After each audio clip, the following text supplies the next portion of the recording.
जी बिस्मिल्लाहिर्रहमानिर्रहीम। अस्सलाम वालेकुम। कैसे हैं जनाब? सब ठीक हैं? हाँ उमर, आपका बड़ा प्रॉम्प्ट रिप्लाई आता है, thank you very much. Hope you are good. माशाल्लाह।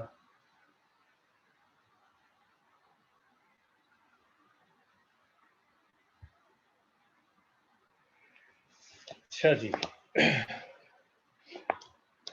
तो हम वही अपने जो स्टैंडर्ड्स वाली सीरीज़ है, ये जो आपके सामने कल वाला एजेंडा था, जो लेफ्ट ओवर चीज़ें थी, मैंने कहा था फिर हम कल कंप्लीट करेंगे। तो आइए देखते हैं इसमें से हम कितना कंप्लीट कर पाते हैं।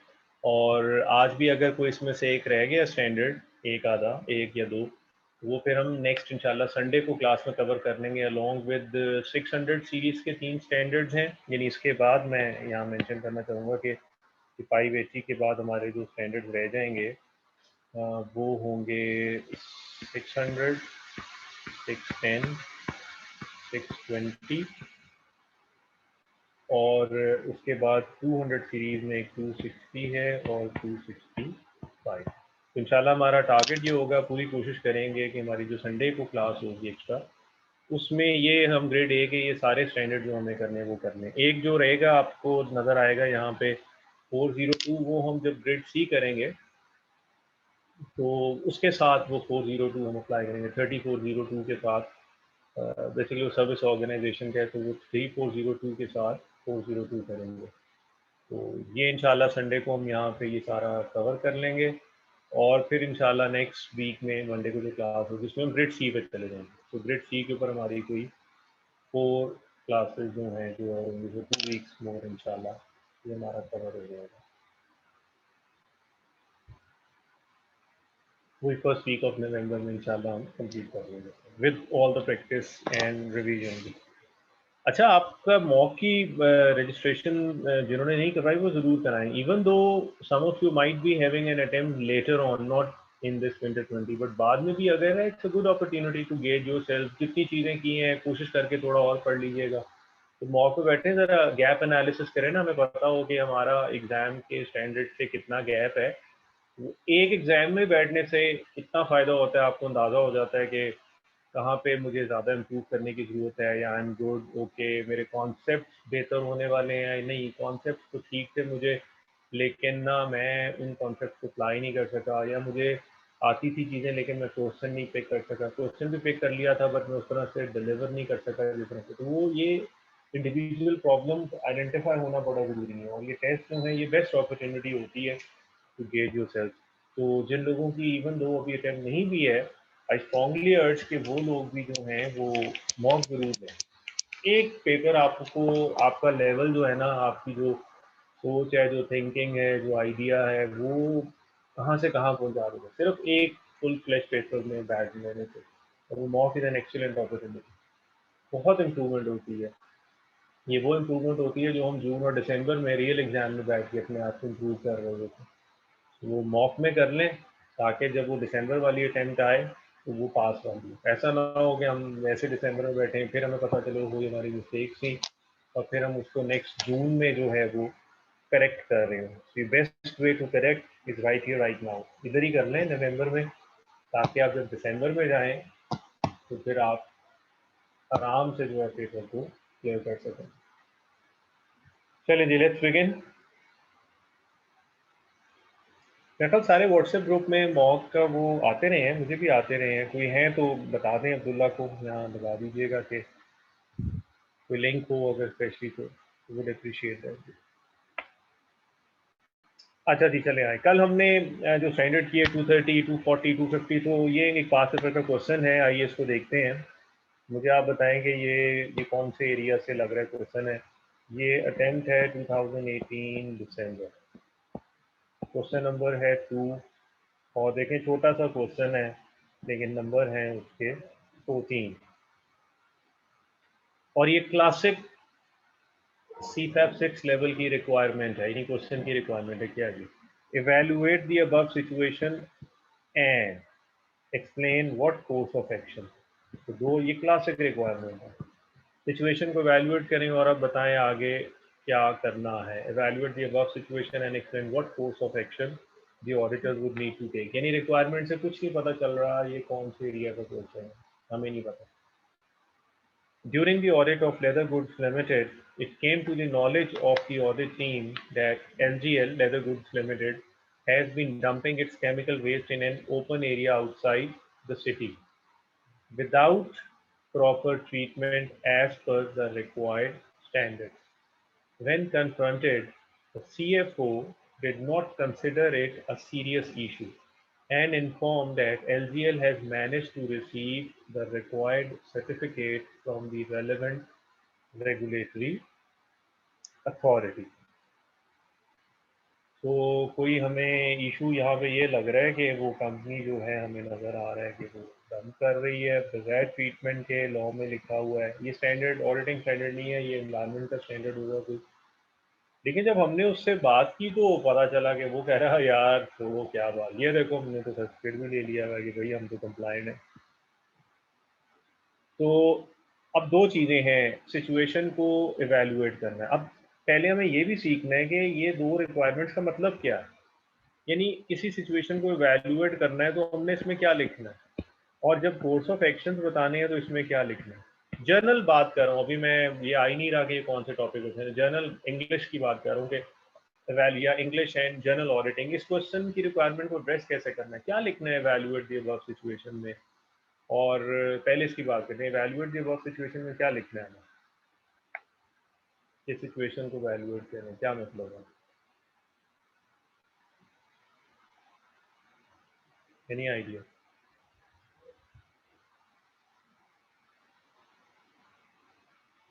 What is the law non law. देखिए मैं फिर दोबारा रिपीट करता हूँ, मैं तो ये अभी बात ही नहीं कर रहा ये नॉन कंप्लायंस है 250 है. मैं तो बात करूँ कि किसी भी क्वेश्चन के एंड पे वो हो सकता है नॉन कंप्लायंस का ना हो, लेकिन ये रिक्वायरमेंट तो कहीं भी हो सकती है, evaluate the above situation.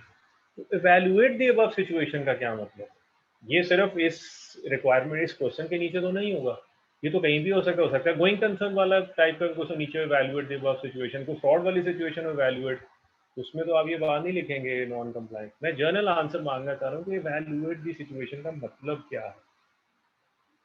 ISI approach, issue, significance, impact. अच्छा, और मसले बताएं कि क्या क्या है इसमें. अगर मैं आपकी बात को थोड़ा सा आगे चलाऊं तो मसले बताएं से मुराद शायद हम ये लेना चाह रहे हैं कि हम ये कहना चाह रहे हैं कि आइडेंटिफाई करें कि ये तो ऑडिट के कौन से एरिया का क्वेश्चन है. क्या ये गोइंग कंसर्न है, यहाँ पे बात हो रही है फ्रॉड की बात हो रही है, नॉन कंप्लायंस की बात हो रही है.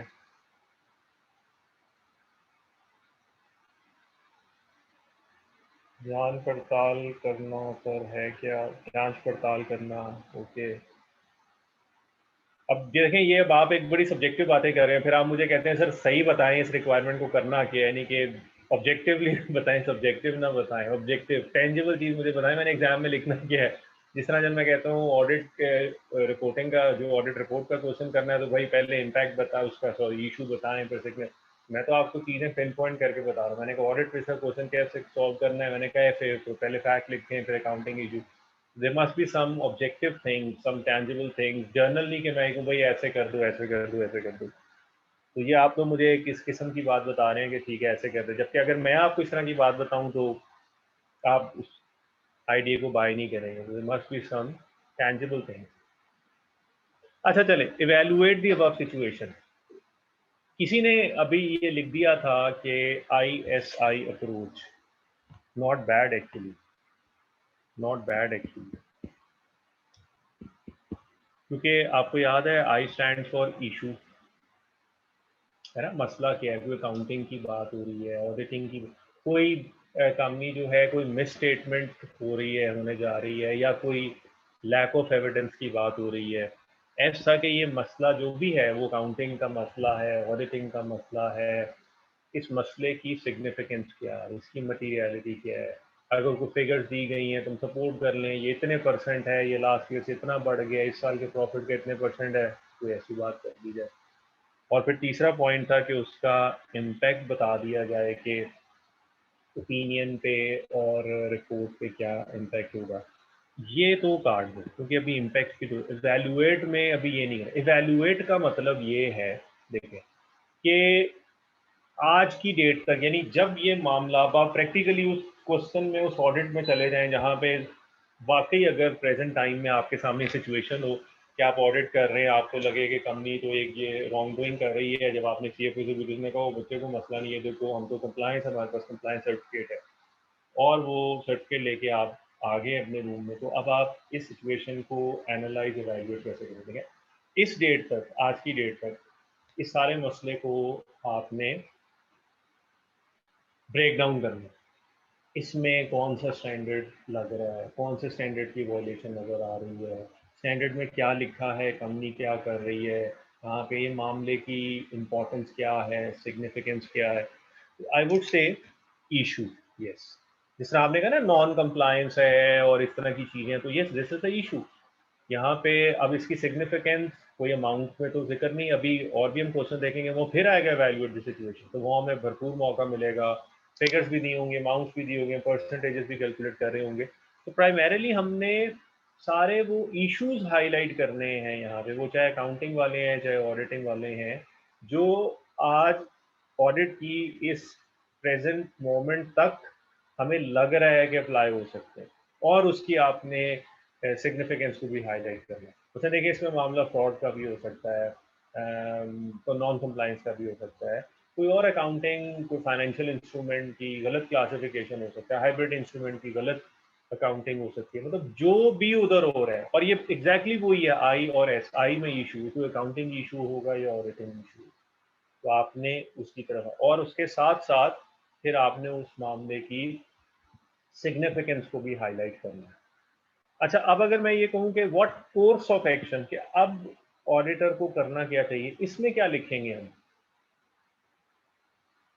अब इसमें क्या लिखेंगे?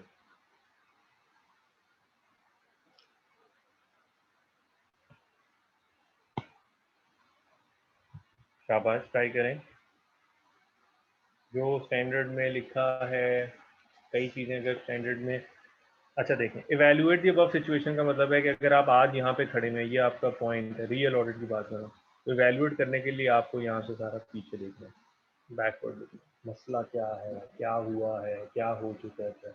और कोर्स ऑफ एक्शन का मतलब है कि आज इस पॉइंट पे आपने सोचना है कि फ्रॉम नाउ ऑन मुझे अब क्या करना है, forward looking. So course of action mean forward looking, अब क्या करना है फ्यूचर में, मुझे ये पूछना है, मुझे ये एविडेंस लेना है, मुझे डिस्क्लोजर चेक करना है, मुझे मैनेजमेंट से डिस्कस करना है, मुझे अपनी एंगेजमेंट टीम से डिस्कस करना है, मुझे एक्सपर्ट की हेल्प चाहिए होगी, मुझे यहाँ पे स्पेशलाइज स्किल्स चाहिए होंगी, मैंने यहाँ पे वो नोट टू दी अकाउंट पढ़ना है, मैनेजमेंट ने डिस्क्लोजर सही दिया या नहीं दिया, और फिर ये लिखना है कि अगर मैं प्रोसीजर्स लगाऊंगा और मुझे तसल्ली ना हुई कंपनी सही नहीं करी, तो मेरी रिपोर्ट पे क्या इम्पैक्ट आएगा, रिपोर्ट में इम्पैक्ट के साथ साथ मुझे और मेरी कम्युनिकेशन की क्या रिस्पॉन्सिबिलिटीज़ है, मुझे 2 साल की गवर्नेंस से क्या बात करनी है, और क्या मेरी यहाँ कोई ऐसी रिस्पॉन्सिबिलिटी है कि मुझे कॉन्फिडेंशियलिटी रूल को ब्रेक करना पड़े क्योंकि कोई लीगल मैटर है, कोई रेगुलेटर से बात करनी है।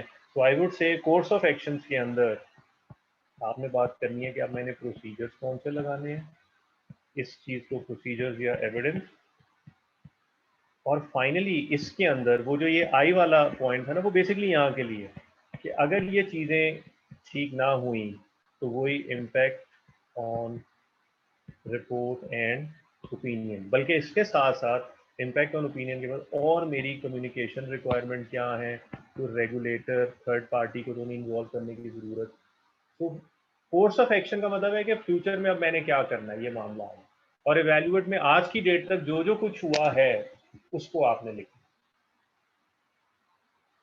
ठीक है, ये किसी भी टॉपिक के अंदर ये रिक्वायरमेंट आ सकती है, तो यू शुड रेडी के what has happen till now, ये वैल्यूएशन है आपकी।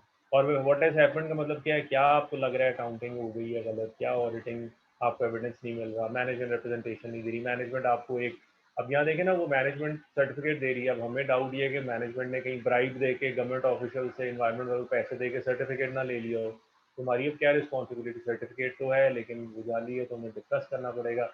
इसमें देखें, इसमें मामला नॉन कंप्लायंस का भी है, इसमें फ्रॉड भी आ रहा है, मैनेजमेंट ने अगर ब्राइब दे के कोई सर्टिफिकेट ले लिया तो मैनेजमेंट फ्रॉड कर रही है अपने शेयर होल्डर्स के साथ, ऑडिटर के साथ, खुद को।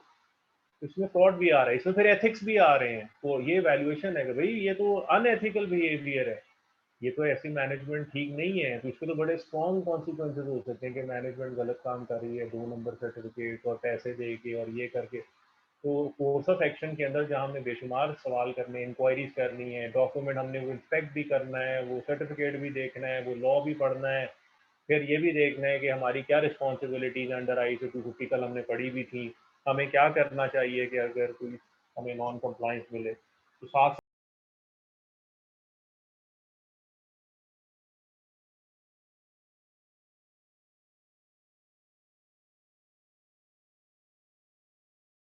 और ये टोटल अगर 14 मार्क्स है तो हमें 14 बातें करनी है। अब 14 बातों में इवैल्यूएट और कोर्स ऑफ एक्शन ये इक्वल डिस्ट्रीब्यूशन नहीं है, 7 and 7 नहीं, यूजुअली इवैल्यूएशन कम होता है और जो कोर्स ऑफ एक्शन होते हैं इसमें आप ज़्यादा बातें लिखते हैं।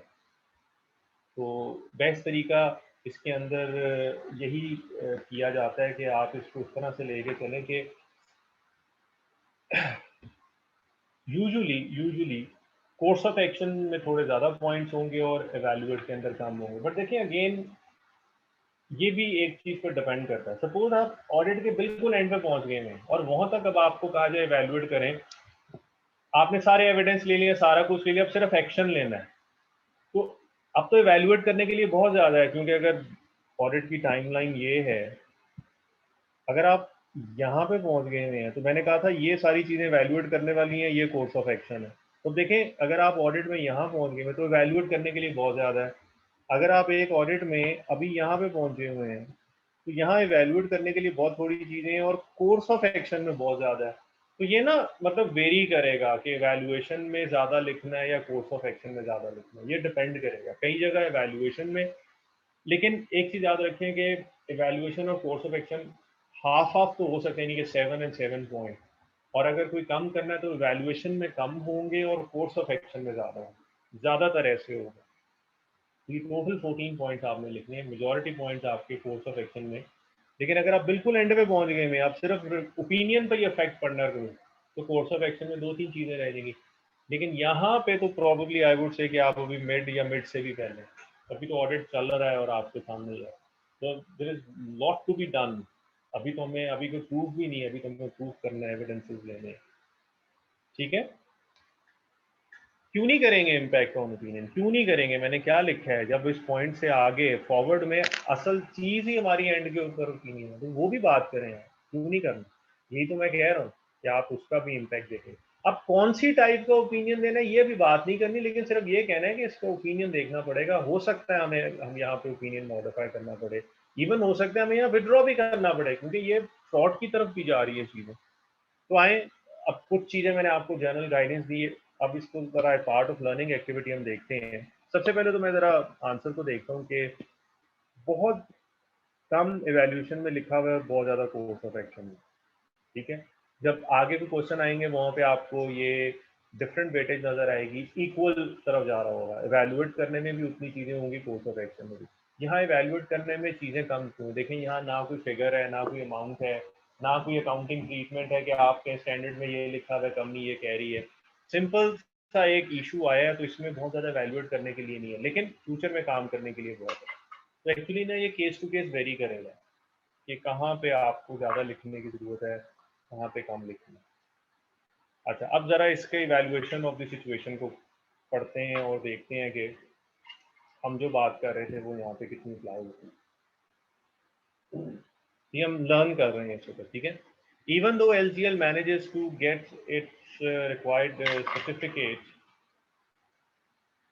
the same could have significant implications on LGL as any mishaps may lead to severe legal action in future। ठीक है, एक तुमने कहा ठीक है आपने अभी सर्टिफिकेट तो ले लिया है और वो काम तो हमें लग रहा है सही नहीं है, तो फ्यूचर में कोई भी इन्वेस्टिगेशन हो सकती है, कोई भी चेकिंग हो सकती है। एक तो ये बात हो गई कि ठीक है आपने सर्टिफिकेट ले लिया, ये चैप्टर क्लोज, लेकिन फ्यूचर में तो मसला हो सकता है। दूसरा aspect, further more violation of is a fraud risk factor. ये मैं बात करूँ कि सर्टिफिकेट सही मतलब, and also bring in doubt the ethical value attitude of management towards the conduct of business. तो इसने वैल्यूएट में बहुत कम लिखा, और भी लिख सकते थे लेकिन यहाँ ज़्यादा लिखने के लिए इनफैक्ट कोई अमाउंट भी नहीं थी। तो बेसिकली उसने यही बात की कि इस सिचुएशन का कंपनी को फ्यूचर में इफेक्ट पड़ सकता है। आज उसने लॉ रेगुलेशन की वॉयलेशन, ये फ्रॉड रिस्क फैक्टर भी है और एथिक्स को भी उसने इन्वॉल्व कर दिया। तो उसने इशू की तरफ गया कि इशू क्या है, यहाँ पे ये इशू है। अब कोर्स ऑफ एक्शन में देखें, मैंने कहा कि आप क्या करना है, प्रोसीजर इंक्वायर करें, भाई कैसे ले लिया सर्टिफिकेट, क्या तरीके का आपका। अब देखिए मैं क्या कह रहा हूँ, critically inspect cash payment and any unexplained payments made during the, ये पॉइंट क्या है, इसका क्या मतलब है इस सिचुएशन में, इसकी क्या सिग्निफिकेंस है कि audit team should critically inspect cash payments and any unexplained payments made during the year.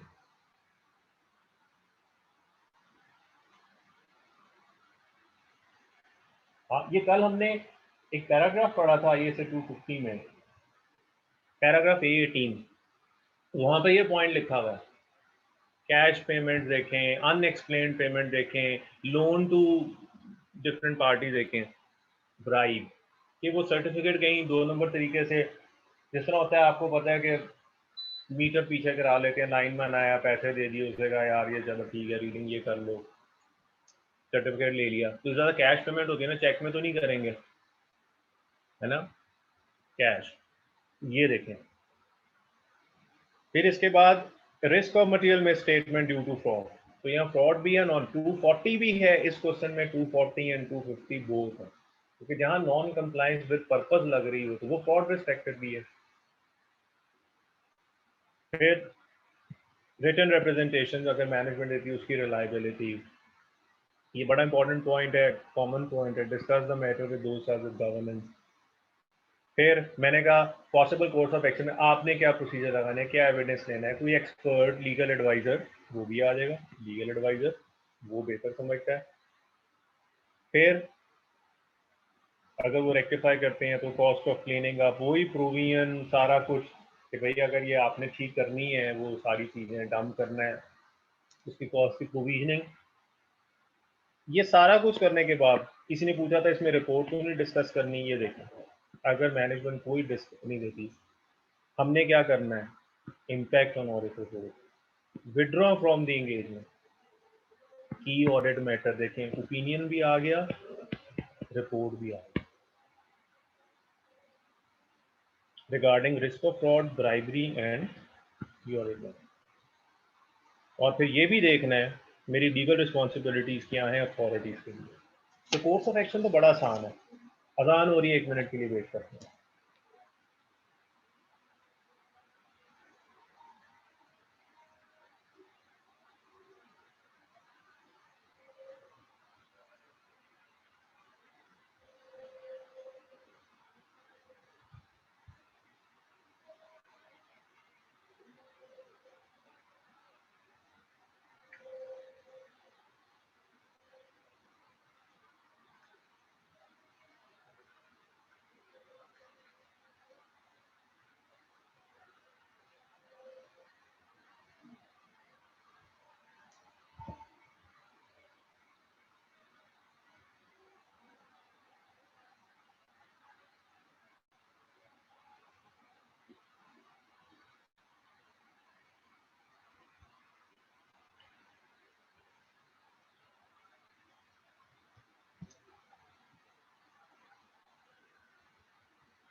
अच्छा जी अब्दुल्ला, आप कह रहे हैं कि आउट ऑफ बुक्स, सही कह रहे हैं, आउट ऑफ बुक्स, लेकिन मुझे बताएं एक मल्टीनेशनल कंपनी जो बाहर बैठी हुई है और यहाँ पे सीईओ भी हायर्ड है, सैलरी पे है, सीएफओ भी हायर्ड है, सारा कुछ, तो उन्होंने अगर कोई भी पेमेंट करनी है अपनी जेब से तो कोई नहीं करेगा।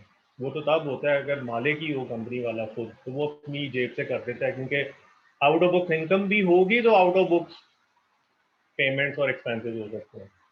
अब एक मल्टीनेशनल एक बड़े सेटअप की मैं बात कर रहा हूँ, वहाँ पे आउट ऑफ बुक्स इनकम कोई नहीं होती, वरना आपका प्रिंसिपल जो जो पेरेंट कंपनी है वो कैसे ट्रस्ट करेगी, कोई आउट ऑफ बुक्स चीज़ नहीं होती।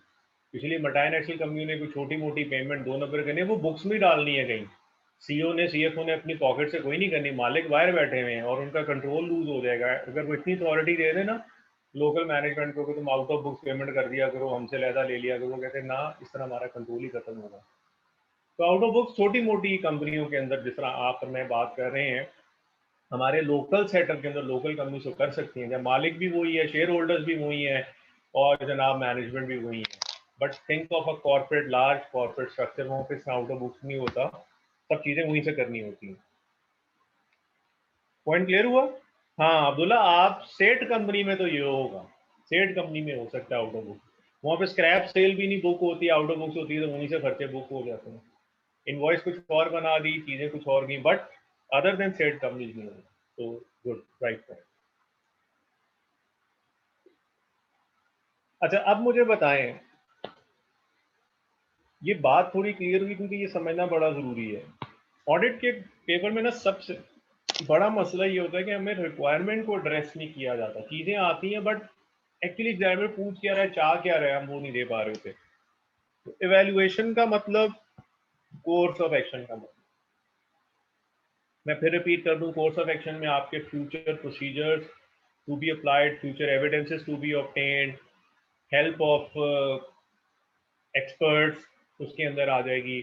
फिर उसके बाद आपकी डिस्कशंस विद मैनेजमेंट, विद दोस्त of the governance, with internal auditors. फिर उसके बाद आपका impact on opinion, impact on report and your legal responsibilities to disclose certain things. ये कोर्स ऑफ एक्शन। एवेल्युएट में आज से पीछे तक ये इशू, टॉपिक, कौन कौन से टॉपिक, कौन से अकाउंटिंग के मसले इस इशू के अंदर है, कौन से ऑडिटिंग के इशू है और उनकी सिग्निफिकेंस क्या है, क्या ये छोटी बात है, क्या ये बड़ी बात है। यहाँ उसने लिखा है ये सिग्निफिकेंट चीज है, सब्जेक्टिवली बात हो रही है, क्योंकि मटीरियलिटी हम क्वांटिटेटिवली भी देखते हैं, qualitatively, but you should be very clear, evaluate और कोर्स ऑफ एक्शन को मिक्स नहीं करना, ठीक है। अच्छा एक एक ना एक तरीका ये भी होता है ऐसे क्वेश्चन को एड्रेस करने का, मैं आपको बताता हूँ, फिर मैं बताता हूँ कि आपने वो नहीं करना। इस रिक्वायरमेंट को एड्रेस करने का एक तरीका ये था कि मैं आंसर की हेडिंग बनाऊं, evaluation of the situation and possible course of action, underline 1 2 3 4 5 14 points लिख दूं। यानी मैं हेडिंग बना रहा हूँ evaluation of the situation and possible course of action, join करके इकट्ठा, जो कि इतना गलत नहीं होना था।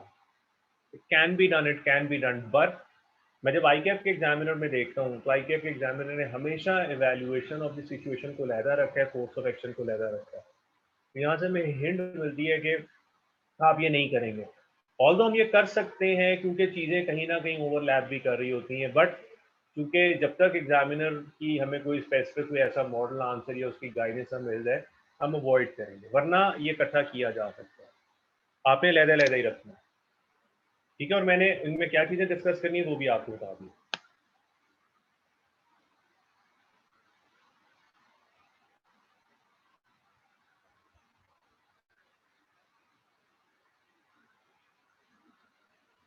ठीक हो गया, चलें अब आगे चलते हैं। ये इस तरह के देखें, छोटी सी सिचुएशन है, 14 नंबर, देख के लगता है पता नहीं क्या पूछा है। तो ये आपका अब यहाँ पे स्टैंडर्ड का एडिक्वेट नॉलेज, अंडरस्टैंडिंग, चीज को बिल्ड करने की capacity, to expand on a particular point, ये तभी होगा जब आपके पास वो स्टैंडर्ड के नॉलेज होंगे, आइडियाज होंगे, रॉट लर्निंग नहीं होगी, ब्रॉड बेस्ड लर्निंग होगी आपकी, चीज़ों को आप सोच सकते हैं, समझ सकते हैं और डिलीवर कर सकते हैं।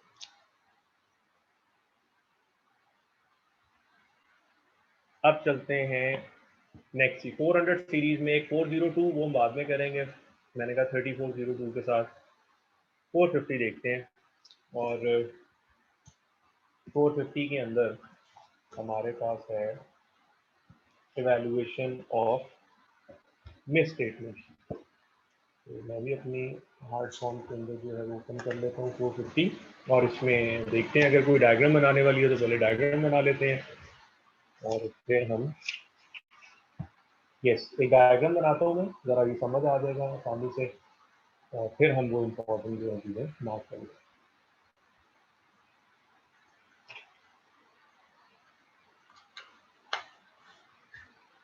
ठीक है, तो एक डायग्राम बनाते हैं।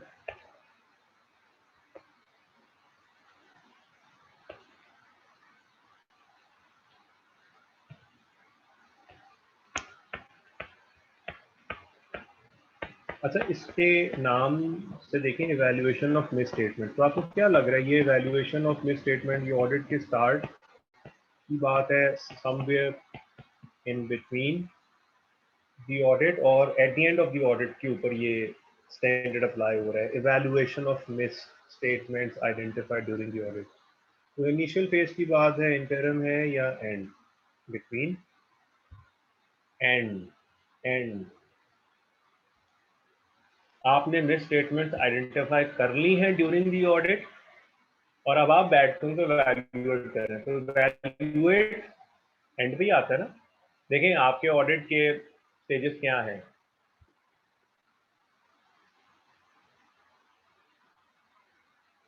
टोटल अगर मैं बात करूं 7 स्टेजेस होती हैं, total stages of audit 7।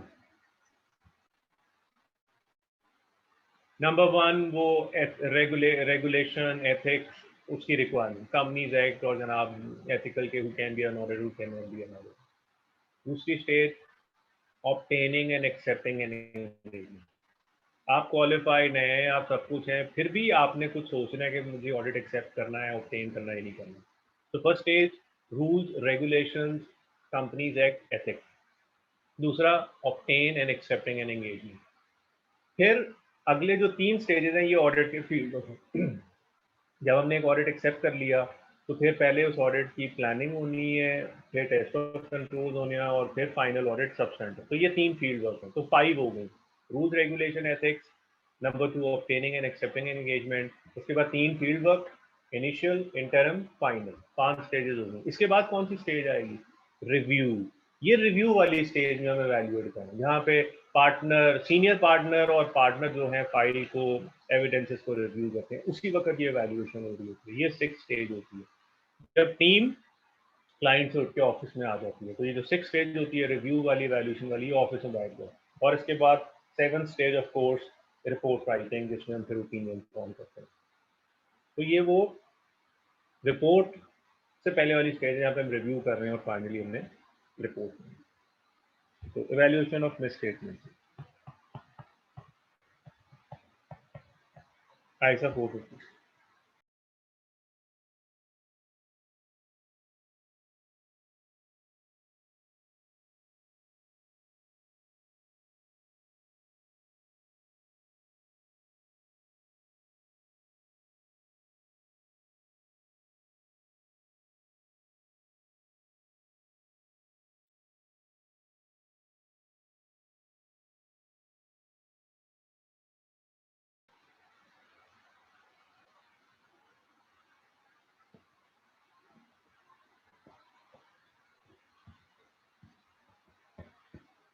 Factual plus judgemental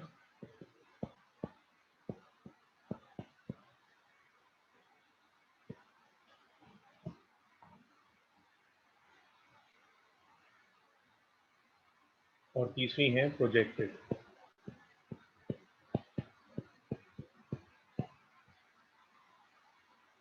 judgemental की मैं एक एग्जांपल देता हूँ आपको। Accounting estimate, projected miss statement एक स्टैंडर्ड है आईजा 530 सैम्पलिंग वाला। ये 3 तरह की मिस स्टेटमेंट, इनको सबको ऐड करना है।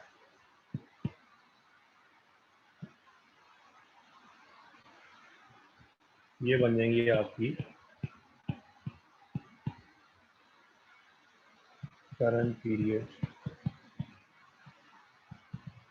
Miss statement. इनमें आपने ऐड करनी है prior period uncorrected miss statement.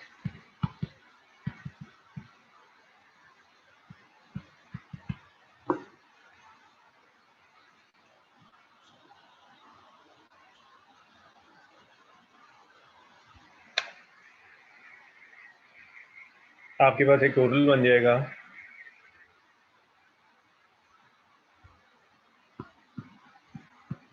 Total miss statement.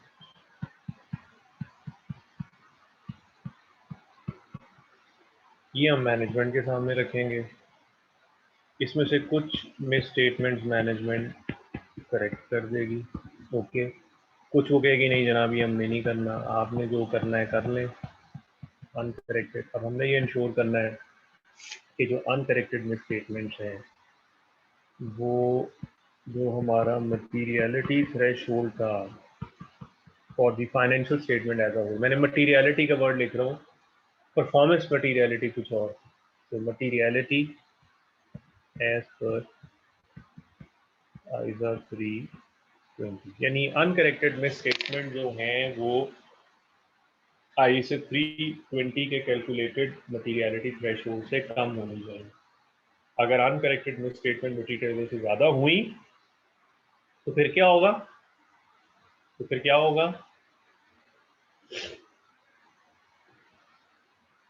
फिर उसका क्या इम्पैक्ट पड़ेगा अगर मटीरियल लेवल से ज़्यादा हो जाए, मैनेजमेंट करेक्ट ना करिए?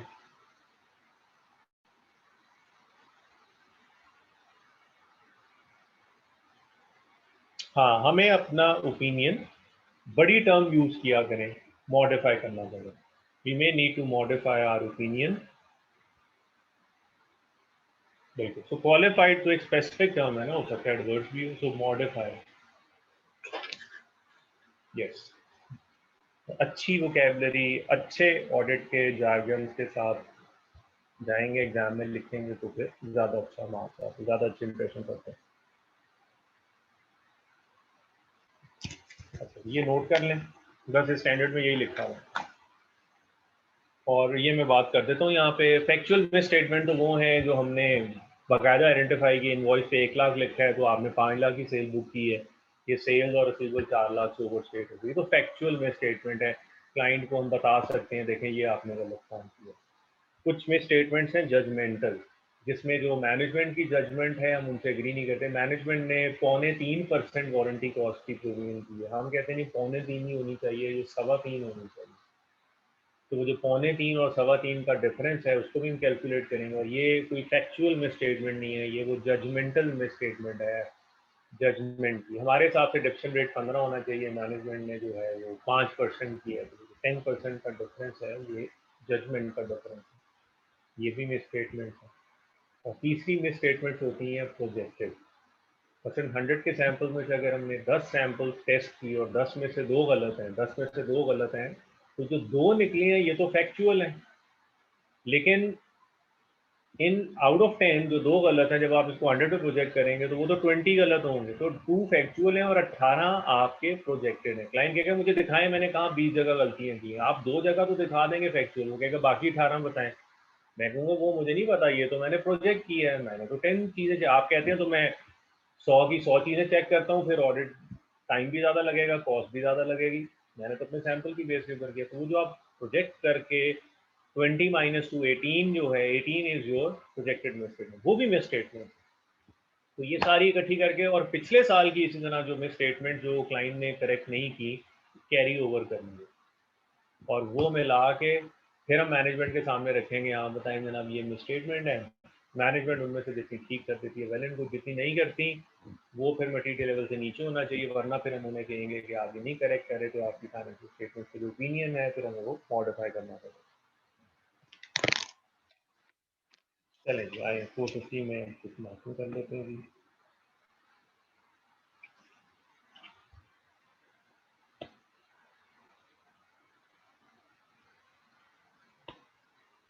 फर्स्ट पैराग्राफ में जस्ट अंडरलाइन कर रहा हूँ। This standard deals with the auditor's responsibility to evaluate the effect of identified misstatements on the audit of and of uncorrected misstatement on the financial statement। और फिर वो कहता है 700 के अंदर आपको ओपिनियन होता है। ऑब्जेक्टिव स्टेटमेंट जनाब, ऑब्जेक्टिव है effect of identified misstatement and effect of uncorrected misstatement, तो दोनों चीज़ें उसके अंदर होंगी। फिर उसके बाद आप नोट करेंगे डेफिनेशन ऑफ मिसस्टेटमेंट, और इस मिस स्टेटमेंट के साथ A1, और A1 के अंदर आपको एक अच्छी लिस्ट मिलेगी कि भाई मिस स्टेटमेंट किस तरह की हो सकती है,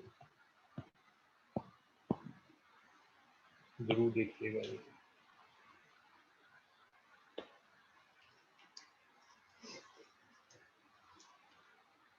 अच्छा, इसके बाद है पैराग्राफ 5, सारी मिस स्टेटमेंट जो हैं उनके एक्यूमुलेट करें, और इसके साथ आप पैराग्राफ 8(2) करेंगे और 6, A2 एंड 6।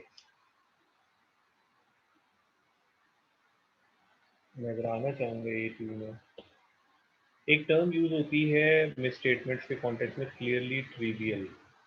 ये जब मैंने आपको मिस स्टेटमेंट्स के लेवल हमने डिस्कस किए थे जब हम ऑडिट रिपोर्ट पढ़ रहे थे, मैंने कहा ना मिस स्टेटमेंट का सबसे एक क्लियरली ट्रिवियल, फिर इमटेरियल, फिर मटेरियल, फिर तो क्लियरली जो ट्रिवियल का मतलब बिल्कुल बेजरर, यानी कुछ लोग समझते हैं कि क्लियरली ट्रिवियल जो है वो इमटेरियल की बात नहीं, वो इमटेरियल से भी नीचे, बिल्कुल बेजरर छोटे से कीड़े मकोड़े, वो जो चूंटियां अगर चढ़ भी जाए, हमें हल्का सा काट भी लें तो हमें कोई फर्क नहीं पड़ता, हम उनको हटाते नहीं है। वो बड़ा कीड़ा काट ले तो फिर हमें दर्द होती है, हम उसको उठाते हैं, बट कीड़ी चल रही है, ठीक है यार, थोड़ा बहुत कर भी लिया। मच्छर आ गया, वो अब तो डेंगू की वजह से सिचुएशन तेज है, वरना हम बॉदर भी नहीं करते थे।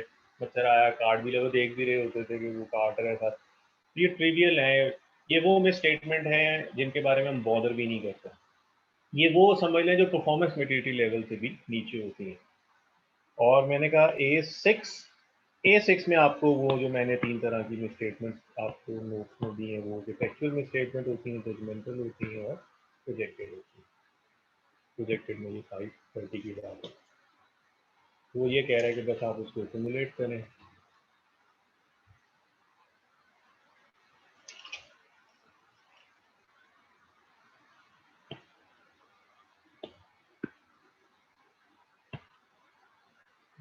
कुछ है नहीं, लेकिन मैं कुछ तो करना ही है ना, तो कुछ कर लेंगे। 6 और 7 पढ़ लें, और उसके बाद 11 के साथ 11A के साथ A21, दैट्स इट।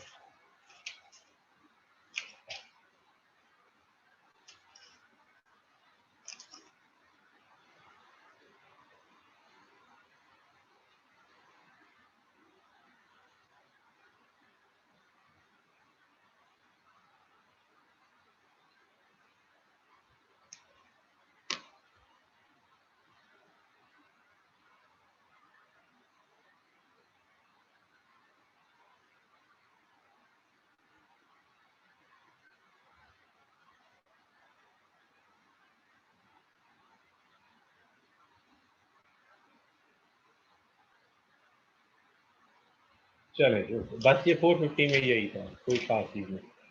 अब आते हैं हम आयसा 500 सीरीज में, और 500 सीरीज आपको होगा, इन 500 सीरीज टॉक्स अबाउट एविडेंस कि डिफरेंट सिचुएशन में हमने ऑडिट एविडेंस कैसे लेने। 500 जो है एक वो जर्नल सा स्टैंडर्ड है जो आपको बताता है एविडेंस कितनी टाइप के होते हैं, वो सफिशेंट, वो अप्रोप्रिएट, और वो दूसरी चीज़ें। वो हमने इसकी एक एक्टिविटी भी की थी, मैंने आपको सफिशेंट अप्रोप्रिएट ऑडिट एविडेंस 500 का क्वेश्चन पहली प्रैक्टिस के तौर पे कराया था, जहां हमने different form of audit evidence को एवेल्युएट किया था कि इसमें ये सफिशेंट है, फिर अप्रोप्रिएट में ये रेलेवेंट है या रिलायबल भी है या नहीं है। तो जर्नल स्टैंडर्ड है 500, क्विकली हम इसको रन थ्रू करेंगे, इसमें कुछ स्पेसिफिक चीज़ें नहीं है। सबसे पहले है जी पैराग्राफ 6, जो कि बात करता है सफिशेंट अप्रोप्रिएट ऑडिट एविडेंस की।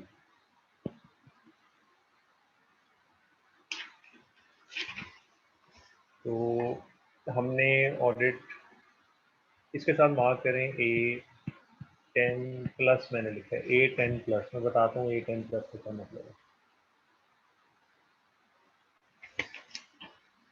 अब आ जाते हैं A10 पे।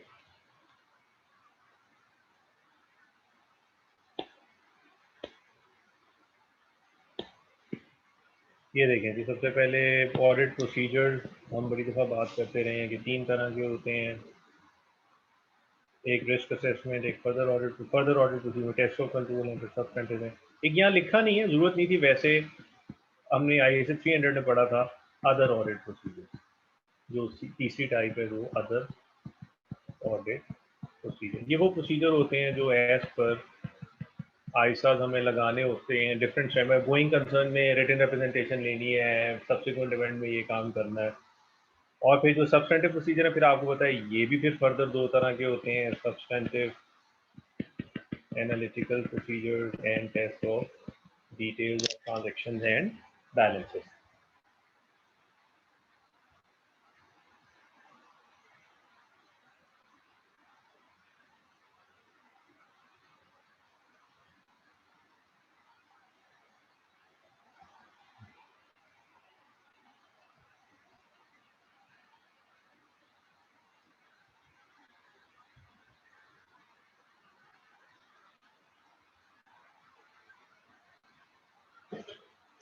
अच्छा, अब मैंने प्लस का साइन इसलिए लिखा था कि आईसा 500 ने खुद कुछ जो है ना वो ऑडिट प्रोसीजर्स बता दिए हैं कि क्या होने का है।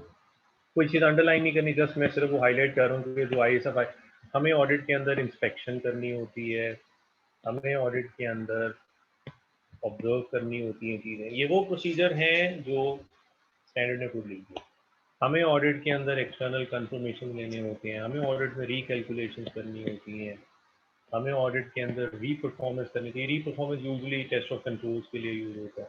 हमें ऑडिट में एनालिटिकल प्रोसीजर्स अप्लाई करने होते हैं, हमें ऑडिट में इंक्वायरीज कंडक्ट करनी होती है।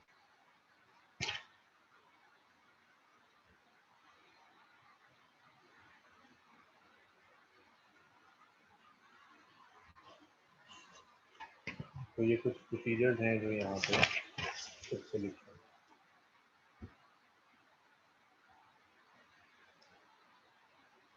अच्छा, इसके बाद वापस आते हैं पैरा 6 के बाद हम मार्क करेंगे पैरा 7।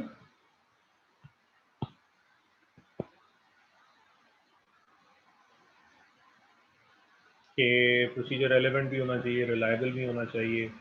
इसके साथ आपने पढ़ने हैं A27 एंड A28 और फिर इसके बाद A31,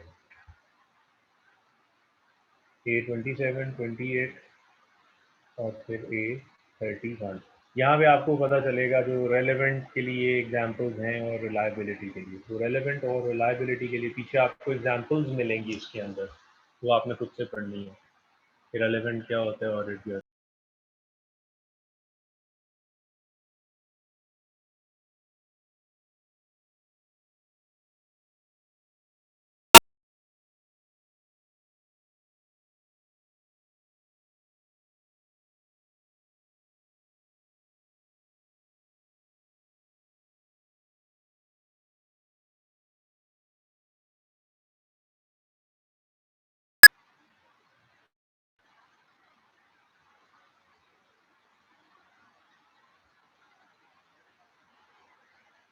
अच्छा जी, तो रेलेवेंट रिलायबल के बाद एक बड़ा ही इंपॉर्टेंट पैराग्राफ आने वाला है, बहुत ज़्यादा इंपॉर्टेंट, जो कि जिसकी एग्जाम में बहुत ज़्यादा सिग्निफिकेंस, ये वाला paragraph, using the work of a management expert. Using the work of management expert. देखिए, ऑडिट में ना हम दो तरह के एक्सपर्ट्स यूज़ करते हैं, एक वो एक्सपर्ट जो मैनेजमेंट यूज़ करती है और एक ऑडिटर्स एक्सपर्ट। वो हम पढ़ेंगे ऑडिटर एक्सपर्ट 620 के अंदर। लेकिन बहुत सारी जो मसलन लीगल इशू है उसके ऊपर भी ओपिनियन लेना है, ऑब्वियसली मैनेजमेंट भी तो कहीं से लीगल ओपिनियन लेती है ना, तो वो जो अपने लीगल एडवाइजर से आपको ओपिनियन लेके देती है वो मैनेजमेंट एक्सपर्ट है। और अगर आपको उस पर डाउट हो, वो 620 में पढ़ेंगे, फैक्टर कंसिडर करने हैं, फिर हम कहते हैं नहीं जनाब, ये तो हम अपने मर्जी के एक्सपर्ट से, लीगल एडवाइजर से जो है ये पता करेंगे, हमें ये ट्रस्ट नहीं है। तो वो होता है फिर ऑडिटर्स एक्सपर्ट। उसकी बात तो हम जरा बाद में करेंगे। तो अभी हम देखने लगे मैनेजमेंट एक्सपर्ट, यानी कि एक लीगल ओपिनियन हमें दिया कोई वो कंपनी के लीगल एडवाइजर से, तो उसको हमने कैसे चेक करना, यानी मैनेजमेंट एक्सपर्ट को। ऑडिटर एक्सपर्ट के लिए 620 लगाएंगे। यहाँ पे हम देखने लगे हैं मैनेजमेंट एक्सपर्ट, उसको कैसे हमने वेरीफाई करना है, उसकी बनाई हुई चीज़ें जो हैं वो ठीक हैं या ठीक नहीं।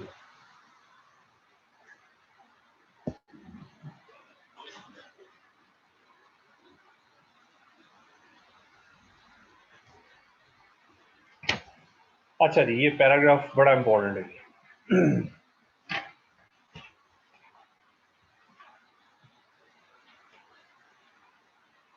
और इसके साथ आप यहीं पे मार्क करेंगे इसके साथ आप यहाँ पे मार्क करेंगे A36,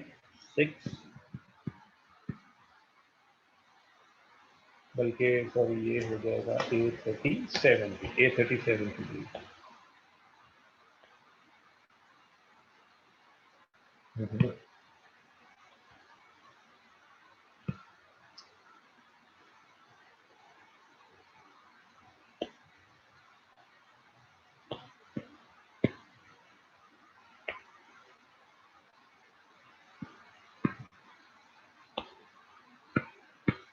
A37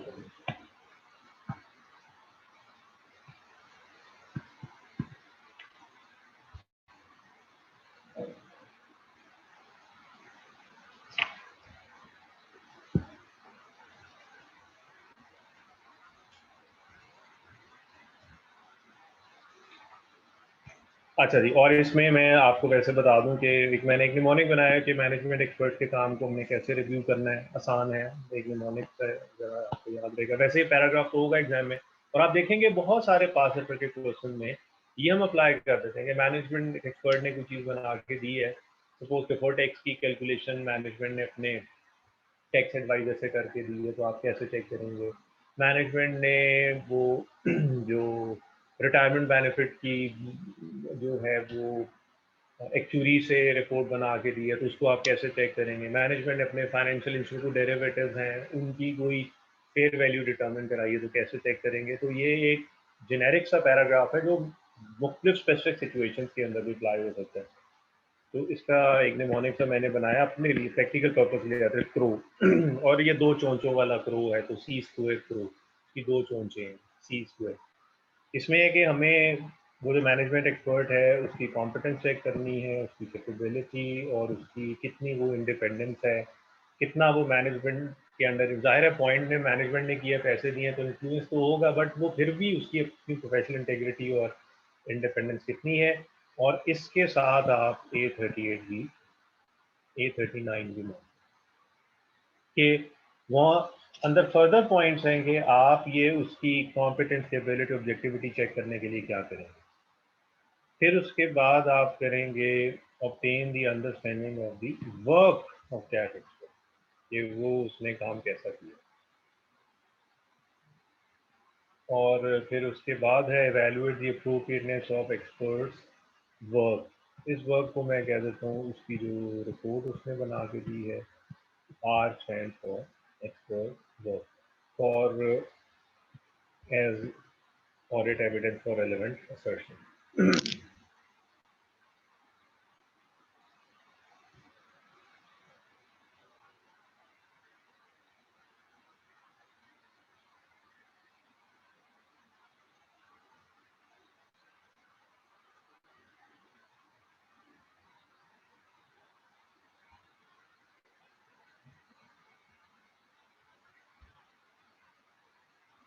चलिए, तो ये एक निमोनिक है कि आप कैसे वैल्यूएट करेंगे, इंपॉर्टेंट पैराग्राफ।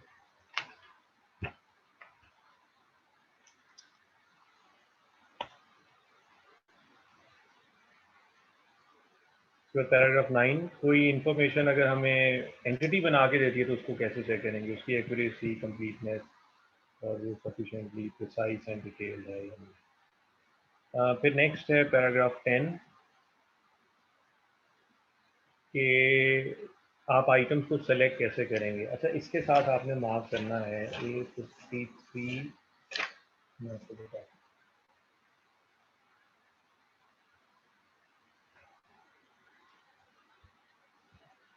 A53 से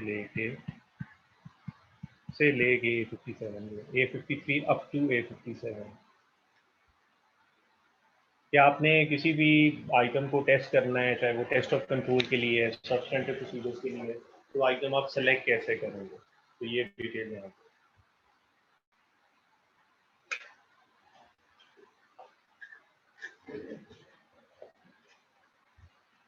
नहीं, sampling is one of the method, इसीलिए मैंने ये नोट कराया। मैं ज़रा लेके आता हूँ आपको।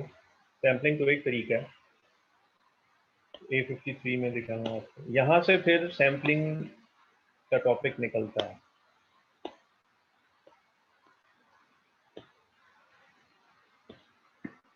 ये देखो, selecting item for obtaining audit evidence, ये देखें क्या क्या तरीके हैं। एक तरीका 100% आइटम सेलेक्ट करना, स्पेसिफिक आइटम करना एंड ऑडिट सैम्पलिंग। तो ये तीन है। ये जो ऑडिट सैम्पलिंग है ये है फिर ISO 500, बट इसके अलावा दूसरे मेथड भी हो सकते हैं। फिर नीचे उसने सेलेक्टिंग ऑल आइटम्स बताया कि कहाँ कहाँ, जब आइटम्स ही बहुत थोड़े हों और ज़्यादा बड़ी अमाउंट के हों, तो कंपनी की टोटल इंपोर्ट्स ही 2 हैं, 2 कंटेनर हैं, तो 100% वेरीफाई कर लेते हैं क्या मसला है उसमें। फिर उसके बाद स्पेसिफिक आइटम्स हम कहाँ पे टेस्ट करते हैं, हम खुद मसलन हाई वैल्यू और की आइटम्स हैं, all item over a certain amount, items to obtain certain information. लेकिन इसका ड्रॉबैक ये है कि फिर आप ये जो सब आप स्पेसिफिक आइटम सेलेक्ट कर रहे हैं, फिर आप ये ऑडिट सैम्पलिंग नहीं है, क्योंकि इसके रिजल्ट को जो है वो आप एंटायर पॉपुलेशन में प्रोजेक्ट नहीं कर सकते, क्योंकि आपने बायस होके आइटम उठाए। तो इसीलिए फिर यहाँ से फिर वो ऑडिट सैम्पलिंग शुरू होती है, जहाँ अनबायस होके आइटम उठाते हैं एज पर फिर ISO 530 बताते हैं ऑडिट सैम्पलिंग कैसे करना। उसमें फिर हम जो है पॉपुलेशन के ऊपर audit sampling is design to enable to be drawn about an entire population on the basis. तो ये तीन तरीके जो है ये है। यहाँ से आगे चलते हैं जी ISA 501 के ऊपर।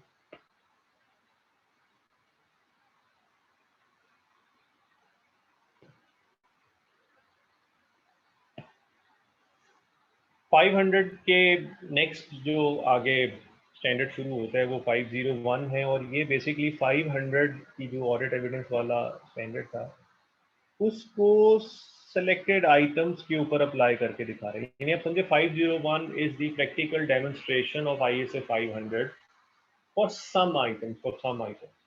तो ये 500 को अप्लाई करना उन्होंने बताया कि आप कैसे करेंगे। मसलन पैराग्राफ 1 में बात करेंगे इसमें हम स्कोप में बताया कि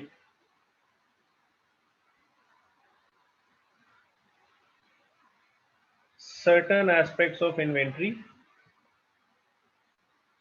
certain aspects of litigation and claims and segment input, तीन चीजों के ऊपर ये स्टैंडर्ड हमें गाइडेंस देगा। इसका मतलब है अगर कभी एग्जाम में इससे मिलती जुलती चीज है तो हम प्रोसीजर यहाँ से भी ले सकते हैं। इन्वेंट्री की वेरिफिकेशन, लेकिन वो भी सर्टन एस्पेक्ट है, पूरी इन्वेंट्री की सारी सर्शन नहीं, यानी PA CC सबकी नहीं है। अभी हम देखते हैं कौन सी सर्शन है। इस तरह लिटिगेशन क्लेम की भी कुछ असर्शन की बात हो रही है, और इसी तरह सेगमेंट इंफॉर्मेशन। तो क्या आपको पता है हर आइटम की 6 चीजें हमें 6 असर्शन में वेरीफाई करनी होती है, तो हर असर्शन के लिए अलग-अलग प्रोसीजर्स होते हैं जो कि एक से ज़्यादा भी हो सकते हैं। तो ये अब हम देखते हैं इसके अंदर ये कौन सी चीज़। अब ऑब्जेक्टिव में आपको वो ज़्यादा क्लियर हो जाएगी बात। इन्वेंट्री में सिर्फ एग्जिस्टेंस और कंडीशन की बात हो रही है, लिटिगेशन एंड क्लेम्स के अंदर सिर्फ कंप्लीटनेस की बात हो रही है, बाकी एग्जिस्टेंस की प्रेजेंटेशन डिस्क्लोजर की बात नहीं हो रही। और सेगमेंट इंफॉर्मेशन के ऊपर उन्होंने प्रेजेंटेशन एंड डिस्क्लोजर असर्शन की बात। तो ये सेगमेंट इंफॉर्मेशन ये IFRS 8 है सेगमेंट, जो अब कैफ लेवल पे आ गया, पहले CFEP लेवल पे होता था। जिन्होंने पहले नहीं पढ़ा हुआ वो CFEP लेवल में भी पढ़ भी लेंगे।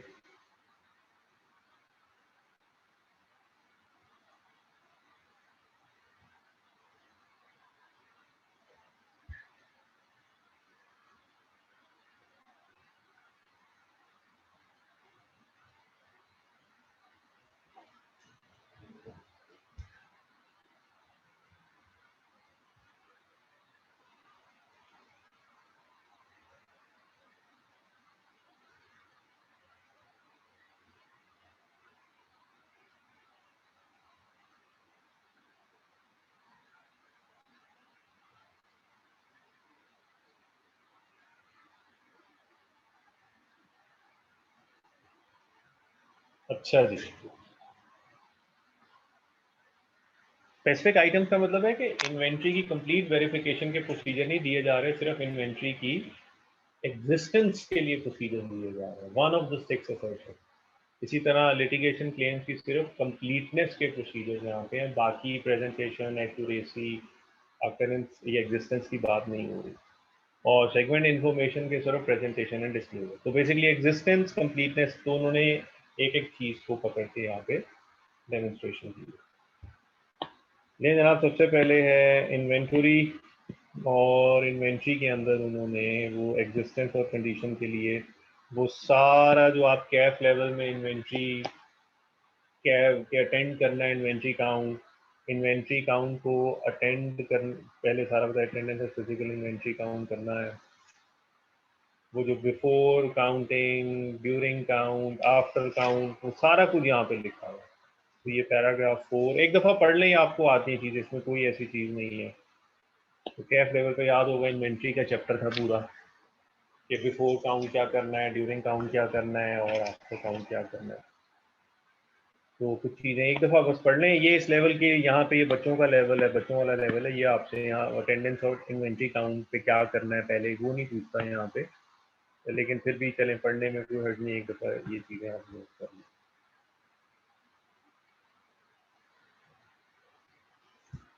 इसके बाद लेकिन ये पढ़ जरूर लीजिएगा, काउंट अगर रिपोर्टिंग डेट के अलावा हो रही है बिफोर या आफ्टर तो क्या करना है, अगर हम काउंट नहीं कर सकते तो फिर क्या करना है, अगर इम्प्रैक्टिकेबल है काउंटिंग तो फिर क्या करना है। ये छोटी सी सिचुएशन होती है, एक मसला प्रेजेंट किया जा सकता है आपको यहाँ पे। फिर अगर जो इन्वेंट्री है वो थर्ड पार्टी के पास पड़ी हुई है तो आपने क्या करना है। ये छोटे छोटे इश्यूज हैं, ये टेस्ट हो सकते हैं इसमें। अच्छा, इसमें आप कुछ मार्क भी कर लें, पैरा 7 के साथ A13 और पैरा 8 के साथ A16, ये बना हुआ, इसी को मैं सर्कल कर रहा हूँ।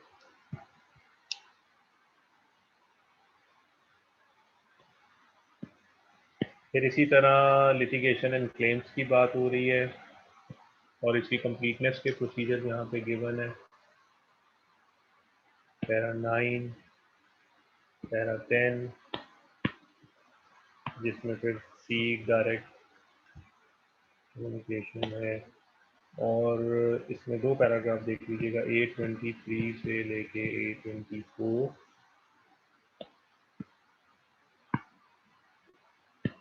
और उसके साथ सेगमेंट इंफॉर्मेशन में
ठीक है जी, कंटिन्यू करें आगे।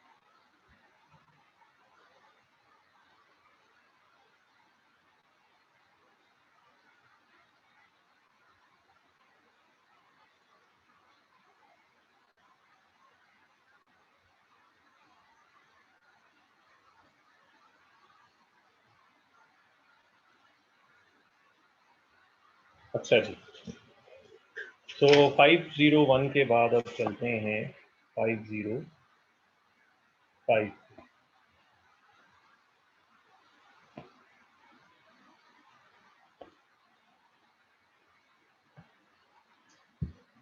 एक्सटर्नल कंफर्मेशन ये भी को बहुत ज़्यादा इस लेवल पे को बहुत ज़्यादा इम्पोर्टेंट नहीं है, बस एक्सटर्नल कंफर्मेशन की दो वो ये भी बेसिकली एलिमेंट्री लेवल का है। Types of confirmation, positive, negative. Negative confirmation भेजने के लिए क्या क्या कंडीशंस हैं, वो 4 कंडीशंस हैं, वो पूरी होनी चाहिए।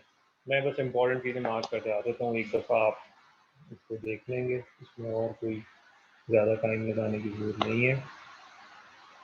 और एक्सटर्नल कंफर्मेशन हमने कहाँ पे लेना होता है। टेक्निकल उसी तरह ही आ सकता है जैसे अभी हमने 250 का देखा, 240 का देखा कि ये मसला हो गया बताएं, तो वो स्टैंडर्ड की लाइट में आपको अप्लाई करना है उसके अंदर। इसके बाद और पैराग्राफ 2 एक्सटर्नल कंफर्मेशन के बारे में जर्नलाइजेशन है। फॉलोइंग जर्नलाइजेशन की ये अच्छा क्वालिटी का एविडेंस होता है, ज़्यादा रिलायबल है, मोर रिलायबल है। इसके बाद आप मार्क कर लो इसमें एक्सटर्नल कंफर्मेशन के प्रोसीजर पैराग्राफ 7, और यहाँ पे आप मार्क करेंगे A4 से लेके A4 एंड A5। फिर मैनेजमेंट रिफ्यूजल टू अलाउ, अगर मैनेजमेंट रिफ्यूज करे, ये इंपॉर्टेंट हो सकता है, ये स्पेसिफिक क्वेश्चन बन सकता है एक छोटी सिचुएशन के। आप भेजना चाह रहे थे बट मैनेजमेंट जो है वो रिफ्यूज कर रही है, तो फिर हमें क्या करना चाहिए। यही जो स्टैंडर्ड के अंदर बातें लिखी हैं, यही टेक्निकल स्टफ के तौर पे भी आ सकती है।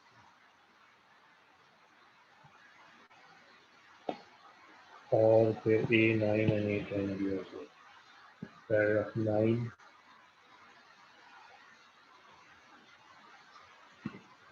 पैराग्राफ 10 और ये है। अगर हमें लगे कंफर्मेशन ठीक नहीं है, ये तो डाउट हो जाएगा, ये पता नहीं सही पार्टी से आया भी है कि नहीं आया, तो क्या करना है। फिर अगर कंफर्मेशन भेजें जवाब ही नहीं आ रहा, नॉन रिस्पॉन्सिव, तो फिर क्या करना है। A18 देखिए।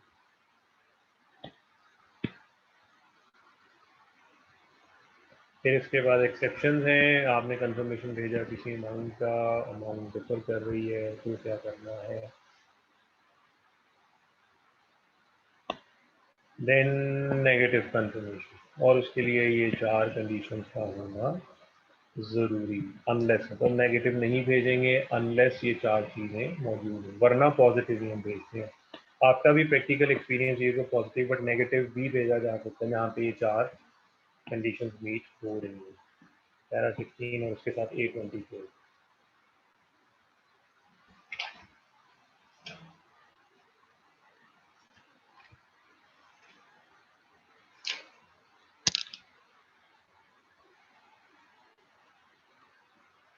पैरा 510 हम पहले ही कर चुके हैं ओपनिंग बैलेंसेस, तो अब हम चलते हैं नेक्स्ट स्टैंडर्ड पे। Paragraph 520 analytical procedure.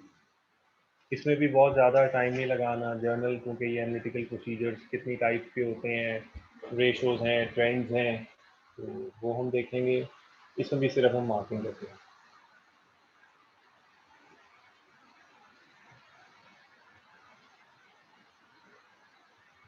तो इसमें भी हम जो है वो ज़्यादा मार्क करते हैं।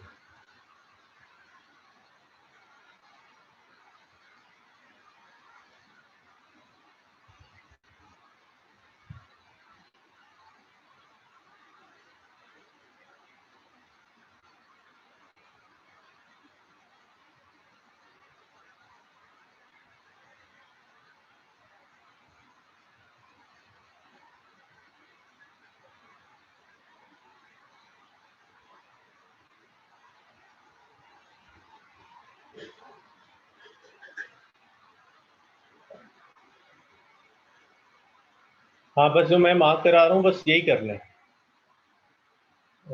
जो मैं जितना मैं करा रहा हूँ इतना ही पढ़नी है, और कोई नहीं बस इसमें।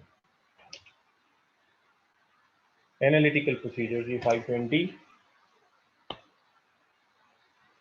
ताकि अगर कभी कोई टॉपिकल इशू कोई ऐसा एग्जाम में हुआ तो आपको थोड़ा आइडिया हो जाए कि हाँ ये कुछ ऐसी चीज़ देखी भी है, और आपको अगर बुक से कोई हेल्प लेनी पड़े तो इमरजेंसी के अंदर आप जो है वो कर सकते हैं।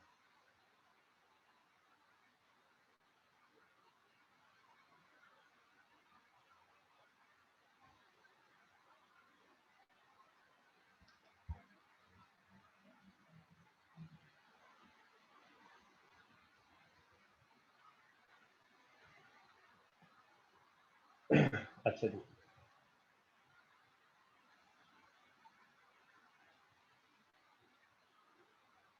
इसके बाद आप चलो इसमें बात करेंगे जी पैराग्राफ 1, एनालिटिकल प्रोसीजर हम कहाँ कहाँ यूज़ करते हैं जी। एज ए सब्सटेंटिव प्रोसीजर भी हम यूज़ करते हैं जो 520 में ज़्यादा है।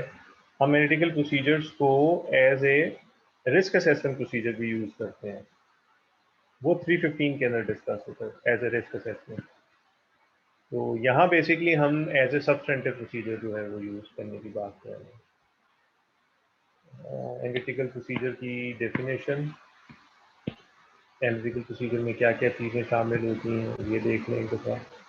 एनालिटिकल प्रोसीजर्स के लिए जब डिज़ाइन करना है, परफॉर्म करना है, तो कौन कौन सी चीज़ें कंसिडर करनी है इसमें। ए 12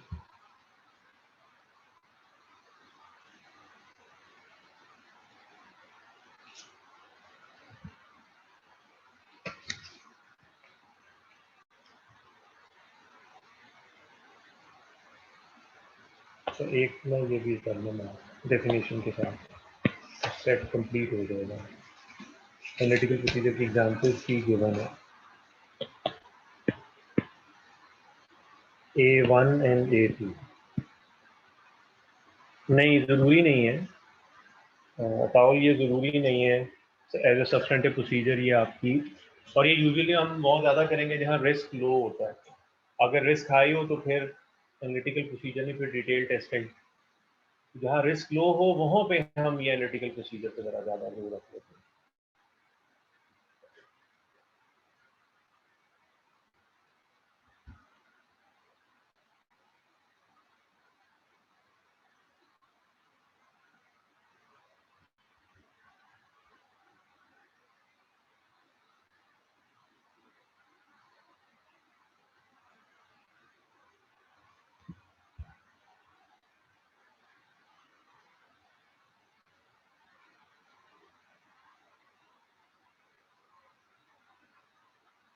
अच्छा तो 520 का बस ये काफ़ी है इतना। 530 भी ऑडिट सैम्पलिंग कोई इस लेवल पे इतना इम्पोर्टेंट नहीं है, लेकिन मैं आपको एक बात बताऊं कि अगर कोई सबसे ज़्यादा टेक्निकल स्टैंडर्ड है ऑडिट में जिसके ऊपर बड़े डिटेल्ड और बड़ा टेक्निकल क्वेश्चन बन सकते हैं, वो ऑडिट सैम्पलिंग है। अब क्योंकि वो आई कैप ऑडिट सैम्पलिंग को कैफ लेवल पे टेस्ट कर लेते हैं और वो कोई इतनी ज़्यादा नहीं है तो फाइनल में दोबारा टेस्ट नहीं होता, बट इसके अंदर बहुत डेप्थ है। तो ये थैंकफुली है, आई वुड से कि बहुत ज़्यादा टेस्टिंग नहीं होती, तो आपने इसके बारे में ज़्यादा वरी नहीं करनी ऑडिट सैम्पलिंग। तो एक जर्नल जैसे मैं मार्क करा रहा हूँ एक दफ़ा पढ़ लीजिएगा, वरना इसके अंदर तो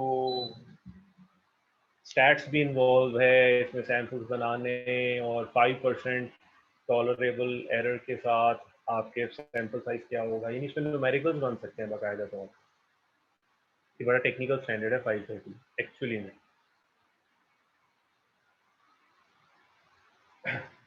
चलिए, और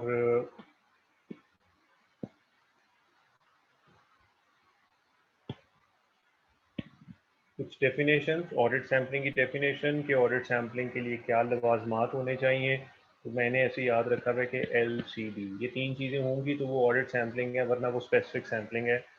वो ये है कि ये लेस देन 100% आइटम्स पे लगता है और हर आइटम का चांस ऑफ सिलेक्शन होगा, और फिर हम सैम्पल्स के जो कंक्लूजन हैं, we can draw conclusion on the basis of sample result about the entire population, we can draw conclusion। तो ये 3 चीज़ें होंगी तो सैम्पलिंग है।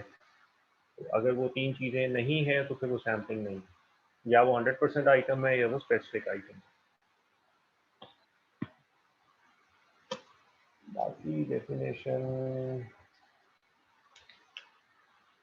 पॉपुलेशन सैम्पलिंग छोड़ दें। मतलब मैं आपका जो है ना वो स्मार्ट स्टडी की तरफ मैं जा रहा हूँ कि बहुत एफर्ट करें जहाँ ज़्यादा ज़रूरत है। ऐसे ही नॉन इश्यूज के ऊपर, चाहे वो जितने भी टेक्निकल हों, लेकिन अगर वो एग्जाम पॉइंट ऑफ व्यू से इतने इम्पोर्टेंट नहीं है तो you should least prioritise them. दो अप्रोचेज होती हैं, स्टेटिस्टिकल सैम्पलिंग, नॉन स्टेटिस्टिकल। तो स्टेटिस्टिकल सैम्पलिंग में हमने कहा ना सैम्पलिंग है एलसीडी, अगर एलसीडी के साथ आरपीबी लग जाए तो फिर हमारी जो ऑडिट सैम्पलिंग है वो स्टैटिस्टिकल सैम्पलिंग बन जाएगी। और अगर सिर्फ एलसीडी है, आर या पी, आर और पी दोनों में से कोई एक चीज में से कुछ भी, तो फिर वो जो हमारी ऑडिट सैम्पलिंग है वो नॉन स्टैटिस्टिकल है। तो हर सैम्पलिंग बेसिकली नॉन स्टैटिस्टिकली होती है अनलेस एंड अनटिल उसमें ये दो एट्रीब्यूट्स और ना ऐड हो जाए। तो दो एट्रीब्यूट्स क्या हैं?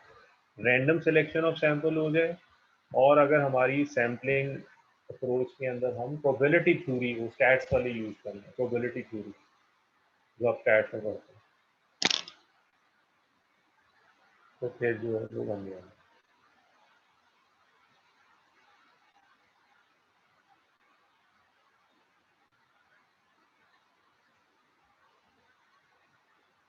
अच्छा, इसके बाद एक और कॉन्सेप्ट है स्ट्रेटिफिकेशन का, ये मार्क कर लें।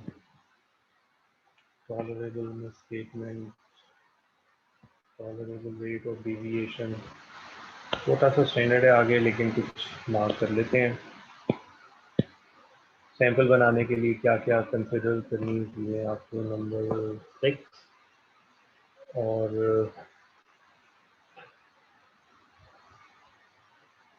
6 के साथ A7 एंड 8 और प्लस अपेंडिक्स 1। इसके अंदर भी ना 3 अपेंडिक्स हैं, तो थोड़ी सी बस अपेंडिक्स के ऊपर आपने, मैं जहाँ जहाँ मार्क कराऊंगा तो नज़र डाल दीजिएगा कि इसमें क्या है। पैराग्राफ 7, 8, 10 एंड 11, और इसके साथ plus appendix 2 and 3। Paragraph 8, A13 plus appendix 2। Paragraph 10 with A14, 11 with A15 and 16। एक दफ़ा ये पढ़ लें, सिर्फ पढ़ने वाली बात है, और ज़्यादा नहीं मैं इसमें कह रहा कि रिटेन करें इसको।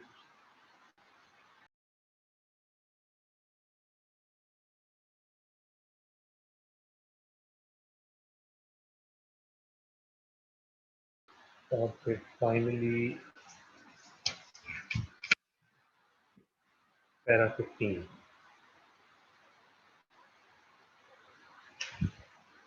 और पैरा 15 के साथ एंड पे A22।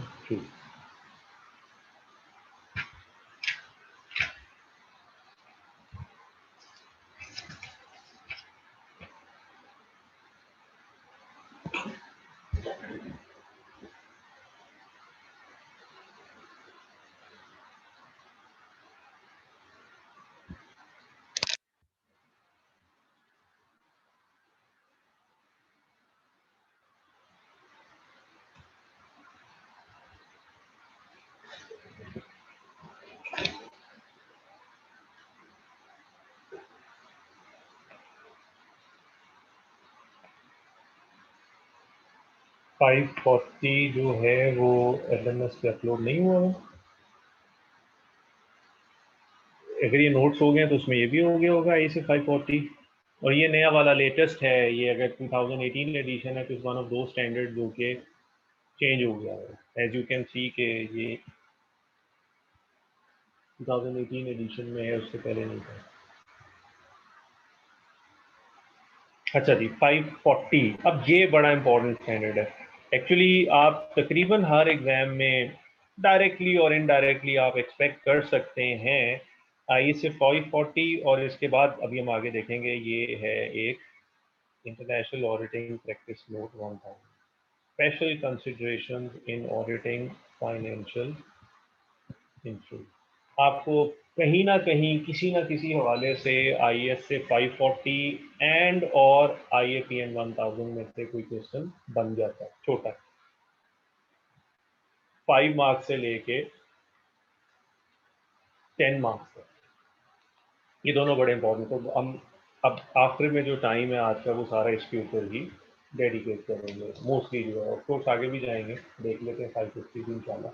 तो 540 एंड IAPN 1000, ये IAPN 1000 बेसिकली जिस तरह काउंटिंग स्टैंडर्ड में हमारे पास सिर्फ ट्रिक्स होते हैं, इंटरप्रिटेशन होती है, इस तरह ये प्रैक्टिस नोट है। तो मेन स्टैंडर्ड है और उसकी आगे प्रैक्टिस नोट है कि स्टैंडर्ड को अप्लाई कैसे करना है। ऑल्दो ये सिर्फ एक ही है, IAPN 1000 बस एक ही बनी है, इसके बाद कभी और उन्होंने बनाई नहीं। फिर ISA 540 को उन्होंने फाइनेंशियल इंस्ट्रूमेंट में अप्लाई करके दिखाया कि जब हमने फेयर वैल्यू वेरीफाई करनी है तो उसको फिर फाइनेंशियल इंस्ट्रूमेंट में कैसे अप्लाई करेंगे। तो पहले हम देखेंगे ISA 540।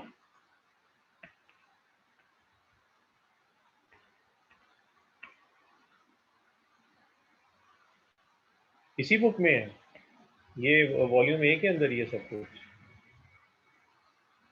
तो वॉल्यूम 1 है, हैंडबुक उसी के अंदर है।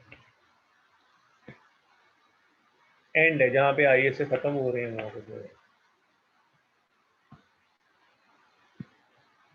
तो जनाब हमने 540 पे अब हम आ गए, साथ में IAPN 1000। ये देखें जनाब, ये 2000 एडिशन में पेज नंबर भी आ जाएगा आपका IAPN 1000 का। अभी हमने पहले पढ़ेंगे, पहले 540 पढ़ेंगे तो ये है जी पेज नंबर इसका 1000 पर।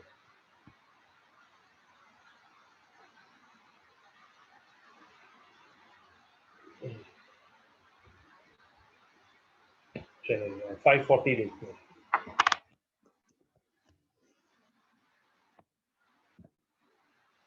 और जो आपके पास 2000 एडिशन, जो लेटेस्ट एडिशन है इसका आइसस का, इसके अंदर भी 540 आपको टूवर्ड्स द एंड वाला देखना है, बीच वाला नहीं। ये जो पेज 1077 पे है, यहाँ पे ये रिवाइज ISA 540 दिया है, तो वो सीक्वेंस वाले 540 530 के बाद 540 नहीं देखना, towards the end of the book 1077।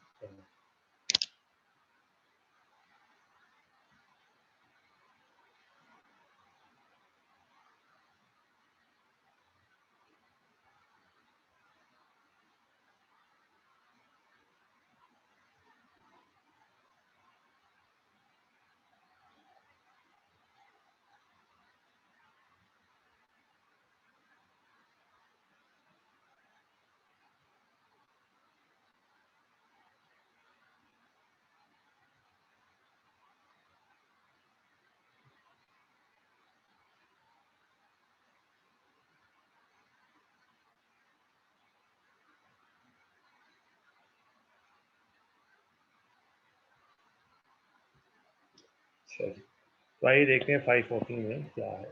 Title देखते हैं पहले,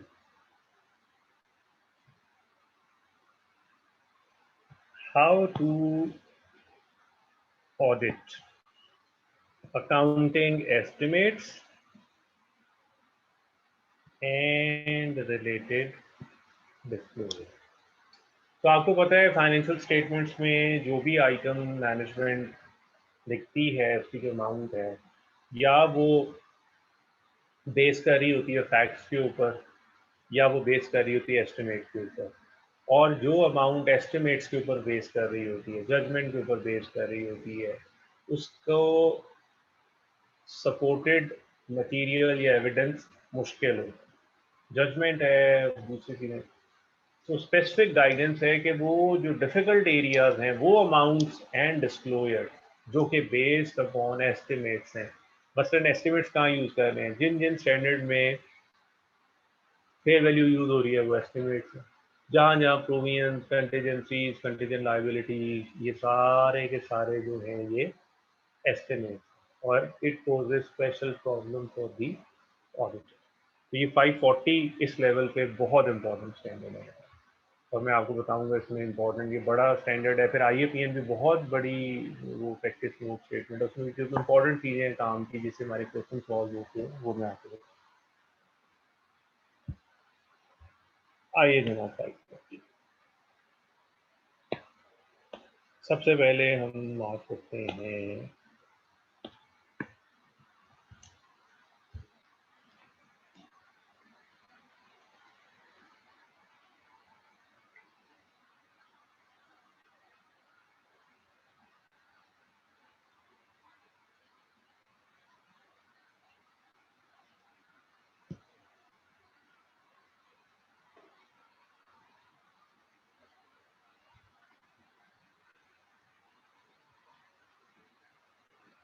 अच्छा जी, सबसे पहले मार्क करेंगे पैराग्राफ 2।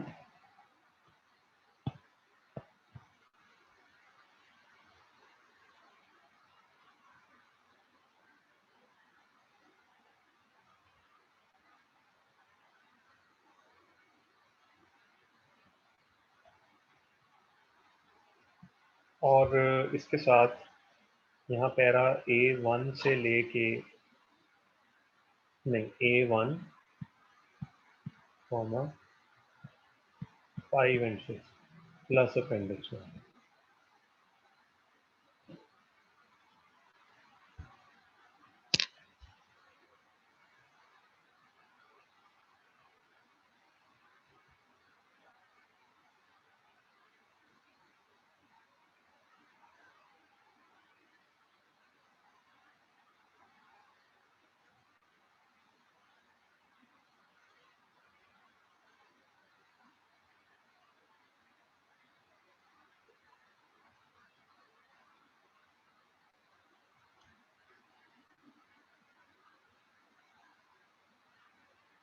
अच्छा जी, A1 में आते हैं, देखें यहाँ पे क्या है।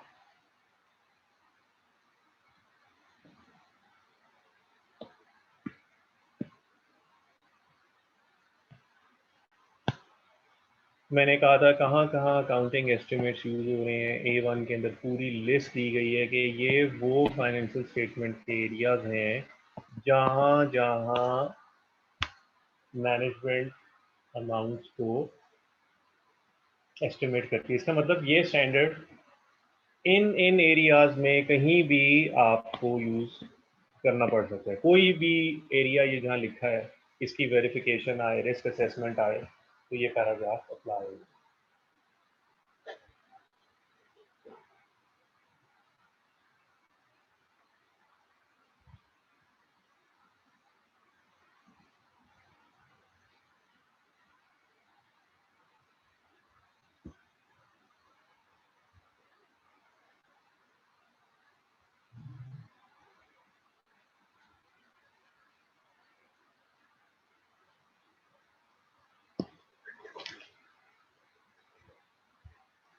ठीक है, तो ये वो देखें, सारी एग्जांपल्स हैं। अभी आपको पता है ये कौन कौन से स्टैंडर्ड्स हैं।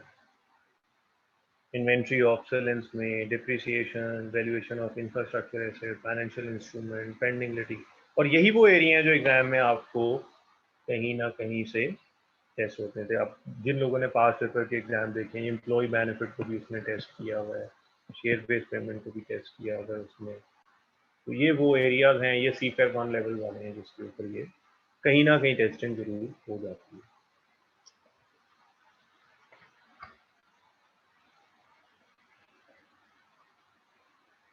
अच्छा जी, फिर मैंने इसके बाद A5 और A6 भी मार्क कराया था, क्योंकि ये इंपॉर्टेंट है, इसलिए मैं इसमें ज़्यादा आपको थॉरोली जो है चीज़ें, क्योंकि इसमें मैं क्वेश्चन हमेशा एक्सपेक्ट करता हूँ। तो फिर एस्टिमेट करने के लिए मैनेजमेंट के पास कहाँ कहाँ से डेटा आता है, ये भी चीज़ है। ये सारे वो सोर्सेज हैं जो हम अपने एग्जाम के अंदर क्वेश्चन में यूज़ कर सकेंगे। डेटा के सोर्सेज क्या हैं, खुद ऑर्गेनाइजेशन अपने पास भी जनरेट कर सकती है। कुछ ऐसा भी है जो विद इन और outside the journal of field ledger है। कुछ चीज़ें हम ऑब्जर्व कर सकते हैं कॉन्ट्रैक्ट्स में, और कुछ चीज़ें ऐसे हैं जो फिर हम मार्केट से, स्टॉक एक्सचेंज से, इस तरह की जो अथॉरिटीज है वहाँ से डेटा ले सकते हैं। अच्छा, फिर इसके बाद मैंने आपको साथ मार्क किया था अपेंडिक्स 1। अपेंडिक्स 1 में क्या है जरा देखिए।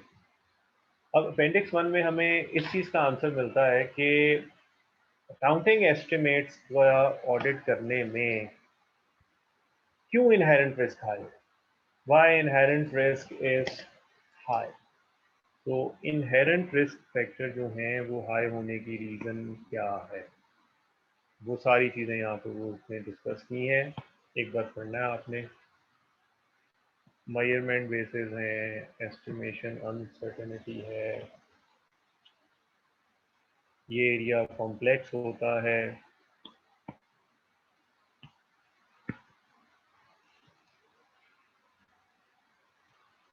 आगे आप पढ़ेंगे उसमें देखेंगे सब्जेक्टिविटी है। वो जनरल कुछ रीजन हैं कि ये क्यों एरिया जो है ये इसमें इनहेरेंट रिस्क हाई होता है। अपेंडिक्स 1।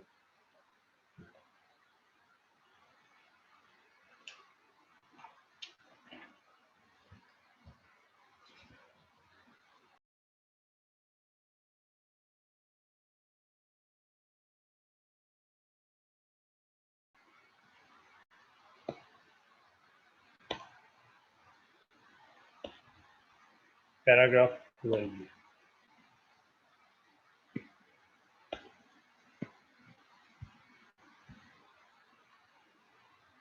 इंपॉर्टेंट डेफिनेशन,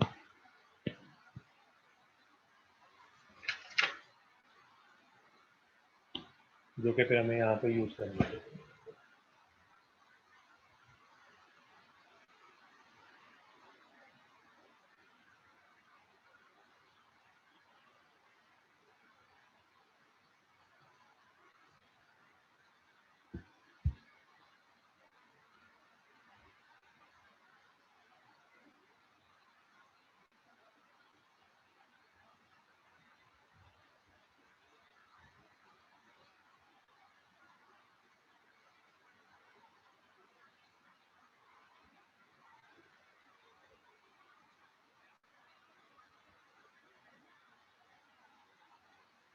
अच्छा जी, पहली डेफिनेशन, ऑडिटर्स पॉइंट एस्टिमेट और ऑडिटर्स रेंज। आप देखेंगे अभी मैं आगे भी यूज करूंगा। एस्टिमेशन, अनसर्टनिटी, ये इंपॉर्टेंट टर्म्स हैं जो आपको समझनी है, यूज भी करेंगे। मेजरमेंट बेस्ड बायस, सॉरी, मैनेजमेंट बायस, मैनेजमेंट बायस, मैनेजमेंट पॉइंट एस्टिमेट और उसके बाद outcome of an accounting estimate.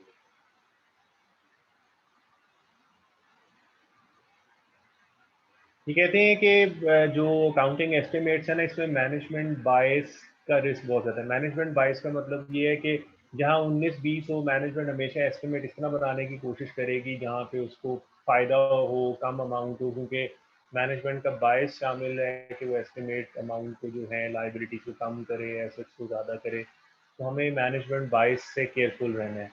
फिर एक टर्म यूज हो रही है मैनेजमेंट पॉइंट एस्टिमेट, कि मैनेजमेंट ने उस आइटम को कैसे एस्टिमेट किया है। और फिर है ऑडिटर, फिर ऑडिटर किस तरह से एस्टिमेट कर रहा है, ऑडिटर की अमाउंट क्या है। तो ये मैनेजमेंट की भी एस्टिमेशन हम यूज करेंगे और फिर अपनी करेंगे। अच्छा, अब जरा ये देखो,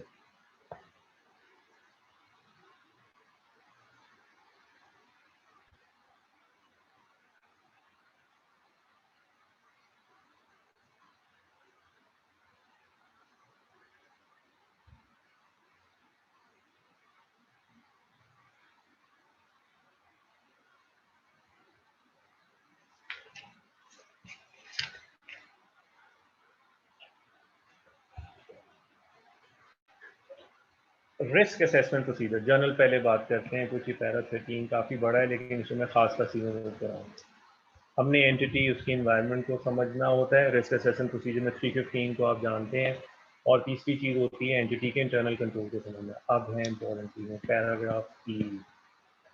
हमने ये समझना है कि मैनेजमेंट का ओवरसाइट और गवर्नेंस स्ट्रक्चर क्या है फाइनेंशियल रिपोर्टिंग प्रोसेस पे, specially with respect to accounting estimate. Accountant खुद ही बना देता है या मैनेजमेंट स्ट्रांगली उस चीज़ को देखती है, चेक करती है, और किस तरह से देखती है। तो मैनेजमेंट की जितनी ज़्यादा ओवरसाइट और सुपरविजन होगी उतना बेहतर होगा। इसमें A29 एंड 30, A29 एंड 30। तो ये पैराग्राफ पढ़े वहाँ पे आपको पूरा समझ में आएगा। वो लिखे हुए हैं पॉइंट्स के मैनेजमेंट का वो कॉम्पिटेंस है, वो केपेबल हैं, वो रेगुलर 2 साल की गवर्नेंस रिपोर्ट लेते हैं। 829, ये बड़े इंपॉर्टेंट पैराग्राफ है जो मैं स्टार के साथ मार्क कर रहा हूँ। How management identifies the need for and apply specialise skills और नॉलेज रिलेटेड टू अकाउंटिंग। 831। इसके बाद पैराग्राफ जी, एंटिटी का खुद रिस्क असेसमेंट प्रोसेस क्या है। ये सारे पैराग्राफ्स आपने पढ़ने हैं। मैं ना ज़रा जल्दी से पहले चाहता हूँ मैं सारे मार्क करा दूँ, एक क्वेश्चन भी आपको दे दूँ, क्योंकि फिर हमारी नेक्स्ट मीटिंग संडे को होनी हो। तब तक कम से कम आप ये चीज़ें कुछ पढ़ के आएँ, ऐसा ना हो ये इनकम्प्लीट रह जाए और फिर इतने दिन जो है ना वो मैं चाहता हूँ यूटिलाइज हो। मैं ना ज़रा मार्किंग के ऊपर और चीज़ों के ऊपर ज़्यादा आ रहा हूँ। ये कंप्लीट एक दफ़ा कर लूँ मैं 540 विद 1000। फिर इसके बाद एक कुछ A39, यहाँ A40 and A43 up to नहीं है, वरना मैं पूरा ग्रैंड सर्कल बनाऊंगा। ये बड़ी इंपॉर्टेंट है। सिग्निफिकेंट एजम्पशंस क्या होती हैं लेने के, ये देखना है हमने। ये देखना है कि जो डेटा मैनेजमेंट यूज कर रही है वो सही है या नहीं है। तो पूरा इंटरनल कंट्रोल्स के ऊपर बात हो रही है कि जो अकाउंटिंग एस्टिमेट जो लिस्ट पड़ी थी, inventory option, dips and rate, IFRS, state based payment, इन सब के लिए कंट्रोल से रेलेवेंट जाता है। एग्जाम मटीरियल है ये सारे पॉइंट्स एग्जाम मटीरियल। नेक्स्ट आए कंट्रोल एक्टिविटीज, इसके साथ मार्क करें, यानी वो क्या इंटरनल कंट्रोल होने चाहिए यहाँ पे। A51 से 52 के बाद 54 के बाद paragraph 15, review the outcome of previous accounting estimate. पिछले साल मैनेजमेंट ने एस्टिमेट किया था, आज एक साल गुजर गया है, तो उनका रिजल्ट क्या आया। A54 उससे आपको बहुत हेल्प होगी। और उसके बाद paragraph 15, specialised skills A61।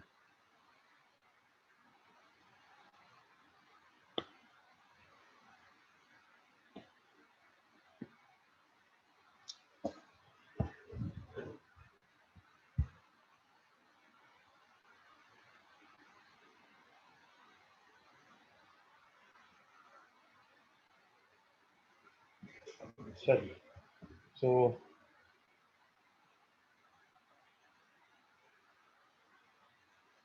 Para 18, अब देखें रिस्क असेसमेंट हो गई। अब आगे क्या, जैसे मैंने कल आपको एक फिलोसफी बताई थी, अब रिस्पॉन्ड कैसे करना है। रिस्क असेस कर लिया आपने, एंटिटी को समझ लिया, एनवायरनमेंट, उसके इंटरनल कंट्रोल को समझ लिया, और उसके बाद अब रिस्पॉन्ड कैसे करना है। Very very important paragraph which sets the tone actually.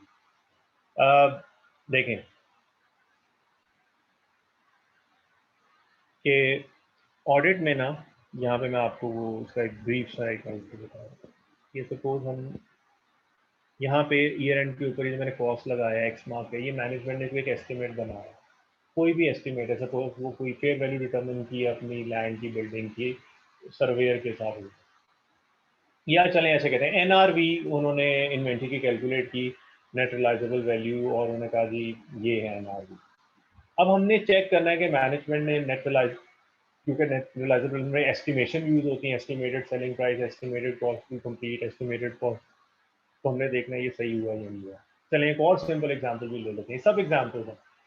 Management ने वो केस फाइल हुआ है कन्वेंशनल, और वो एक प्रोविजन की है कि केस अगर हम हार गए, चांसेस भी कुछ लग रहे हैं, तो ये फाइन हो, ये उन्होंने पोटेंशियल जो फाइन डैमेजेस की अमाउंट है वो उन्होंने एस्टिमेट किया। अब एज एन ऑडिटर हमने इस अमाउंट को चेक करना है कि मैनेजमेंट का एस्टिमेट ठीक है या नहीं है। याद रखें ऑडिट में दो, बेस्ट तरीका ये कि सबसे पहले आप देखें फॉरवर्ड लुकिंग सब्सिक्वेंट इवेंट, इस अमाउंट के साथ क्या हुआ। हो सकता है बाद में केस डिसाइड हो गया, कोर्ट ऑर्डर आ गया, प्रूफ हो जाएगा कंपनी ने एस्टिमेट किया तो वो काम सही किया था, कम किया, ज्यादा किया। तो हमेशा पहले फिगर के आगे जाके देखो। अगर फ्यूचर में सब्सिक्वेंट इवेंट से नहीं समझ में आ रहा है, वो स्टिल अनडिसाइडेड है, अनडिक्लेयर्ड है, और अभी भी ऐसे ही है, वो केस कोई लगा ही नहीं है, फिर हमारे पास कोई चॉइस नहीं है। फिर हमें उस एस्टिमेट की जो बेसिस हैं मैनेजमेंट, उस पे जाना पड़ेगा, which is a complex process, और उसमें फिर ज़्यादा चेकिंग करनी पड़ेगी।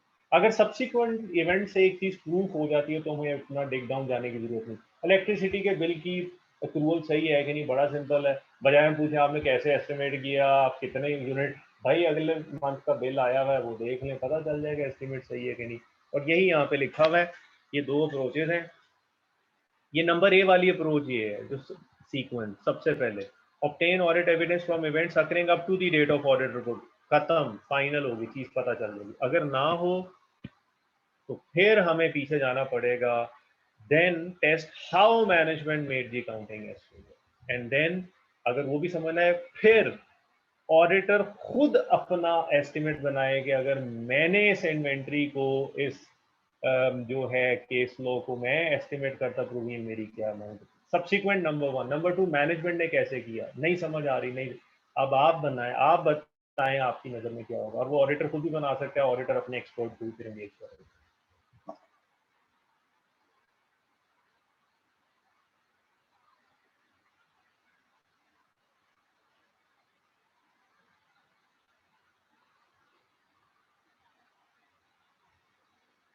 ठीक है।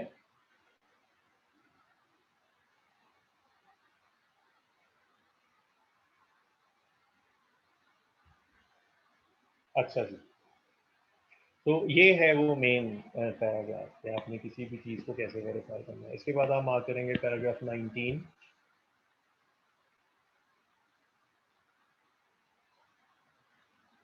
और 19 नेक्स्ट पेज पे जहाँ एंड हो रहा है वहाँ पे A86।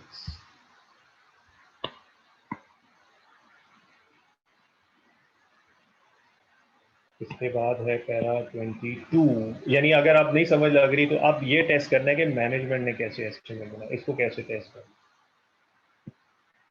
इसके साथ ये 92। अब मैं ज़रा ना मार्किंग पे आ रहा हूँ।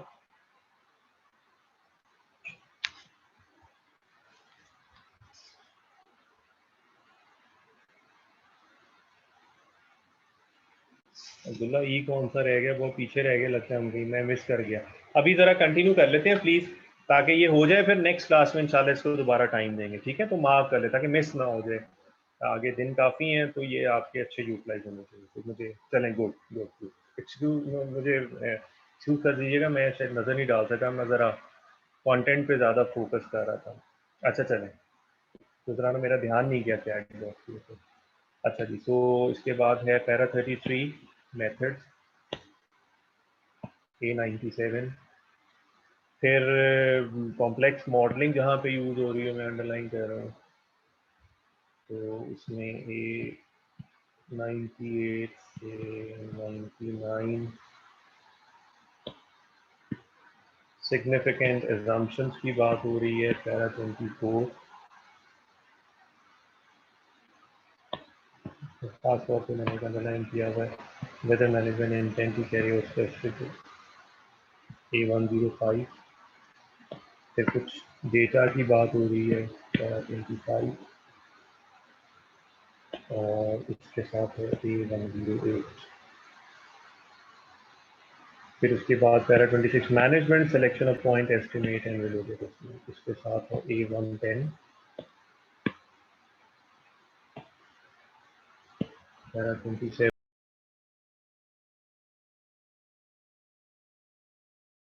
और ये सबसे लीस्ट प्रेफरेंस होगी हमारी सी पार्ट में। हमने अगर हमें डेवलप करना पड़े, नहीं जो मैं मार्क करा रहा हूँ बस इतना ही, काफ़ी ज़्यादा है उसके अंदर। इसमें ये पूरा करना है A18 से लेके A23 तक। पैरा 29 सारा नहीं पढ़ना, बहुत बड़ा है। अभी अभी तो आपको लग रहा है कि बहुत ज़्यादा मार्क हो रहा है, बट ट्रस्ट मी इसमें और बहुत सारी चीज़ें। A30 other consideration. फिर इसके बाद नेक्स्ट ये इंडिकेटर्स ऑफ पॉसिबल मैनेजमेंट बायस, और ये किस्म का फिर फ्रॉड रिस्क फैक्टर है कि मैनेजमेंट जानबूझ के जो है एस्टिमेट को इस तरह प्रोविजन के एस्टिमेट को लो साइड पे लेके जाना चाह रहे हैं।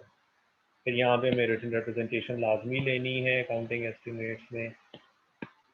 फिर उसके बाद कम्युनिकेशन की बात हो रही है और यहाँ पे appendix 2।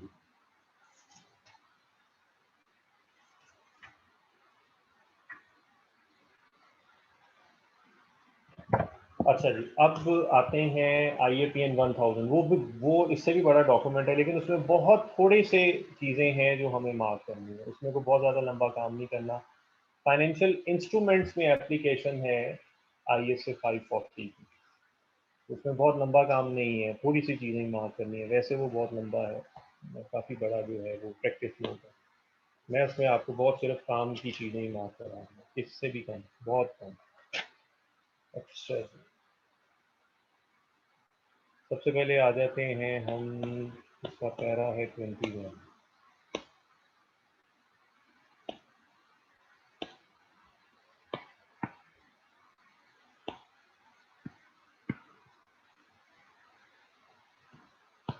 Controls relating to financial instrument 21।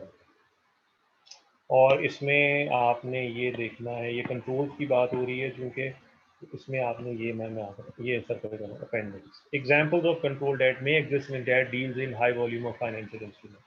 तो कंट्रोल्स की एग्जांपल आपको पता है, कंट्रोल एग्जाम में पूछ रहा है। इसके बाद आते हैं पैरा 36 पे। तो देखिए मैं कितने स्किप कर रहा हूँ। यहाँ बेसिकली इस पैराग्राफ 3 में जो लोग फेमिलियर हैं, जो नहीं है वो हो जाएंगे। IFRS 13 को वो रिवाइज करा रहा है कि फेयर वैल्यू हायरार्की थे, लेवल 1 के इनपुट, लेवल 2 के इनपुट होते हैं और फिर लेवल 3 के इनपुट होते हैं, जस्ट टू रिवीजन। फिर उसके बाद पैरा 37 कह रहा है सर्टेन फाइनेंशियल रिपोर्टिंग में रिक्वायर और permit the entity to adjust for measurement uncertainty. For example ये जस्ट देख लीजिएगा, model adjustment, credit risk adjustment, liquidity adjustment and other risk adjustment. अच्छा आखिरी 2-3 चीजें, पैरा 43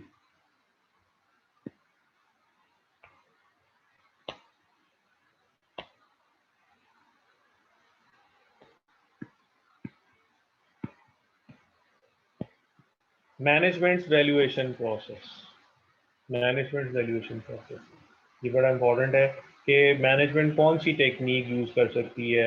या तो वो third party pricing source such as वो स्टॉक एक्सचेंज से डेटा ले लें, ब्रोकर से कोड ले लें, या फिर अपना एक्सपर्ट एंगेज करे वैल्यूएशन। ये मैनेजमेंट की वैल्यूएशन टेक्निक है। इसके बाद बस आखिरी 2-3 चीजें रह गई। पैरा 70 में आ रहा हूँ।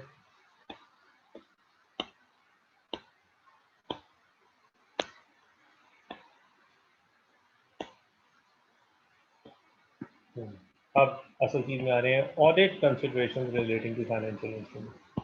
Certain factor make auditing particularly challenging. क्यों फाइनेंशियल इंस्ट्रूमेंट के ऑडिट में रिस्क हाई होता है इन रीजन की वजह से।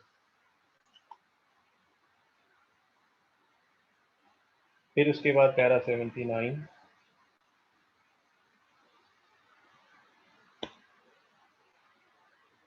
Rahul, it could be both, it could be both, specific भी है और सारी चीजें भी है। आज क्लियर हो जाएगा इंशाल्लाह, जब मैं आपको होमवर्क दूंगा तो उसमें ये चीज एड्रेस हो जाएगी नेक्स्ट क्लास में। may require involve one or more experts or specialists.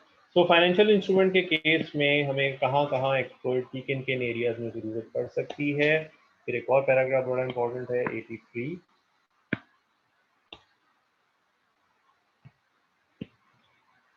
Internal audit function का भी रोल हो सकता है ऑडिट में फाइनेंशियल इंस्ट्रूमेंट के लिए इन एरिया।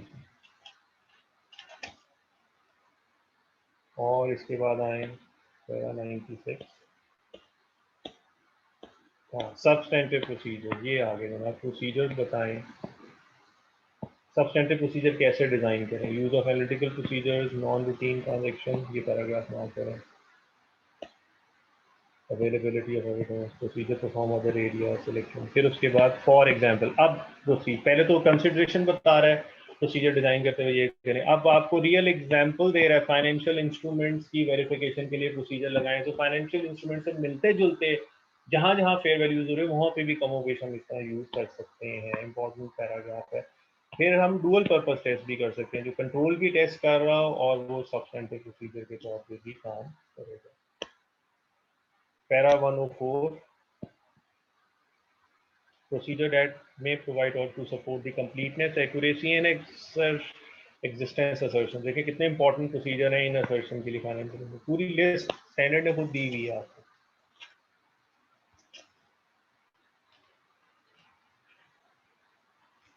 बस लास्ट 2-3 पैराग्राफ हैं। पैरा 133,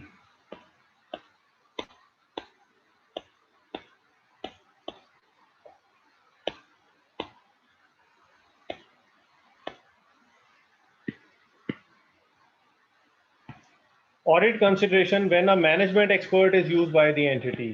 वो याद करें वो जो हमने ISA 500 में यहाँ दोबारा मेंशन करा है, पैरा 8 ऑफ ISA 500, वो क्रो वाला। तो ये मैनेजमेंट एक्सपर्ट यूज हुआ तो क्या करना, तो जो क्रो सी स्क्वायर क्रो हमने बनाया था, वो कह रहा है वो यहाँ पे भी अप्लाई कर रहे हैं। अच्छा जी, दैट्स इट। एक क्वेश्चन है, जब ये जो मैंने पैराग्राफ आपको मार्क करवाए हैं विद अपेंडिक्स बी का, ये जब आप कर लेंगे ना उसके बाद आपने ये 2017 जून का क्वेश्चन नंबर 2 आपने देखना है। ये 6 मार्क्स 9 मार्क्स के लिए। Specify the matters to be considered by audit in planning the audit of currency swap contract. क्या भला होती है, ठीक है। recommend the audit procedures in respect of defined benefit plan liability and for valuation of currency swap.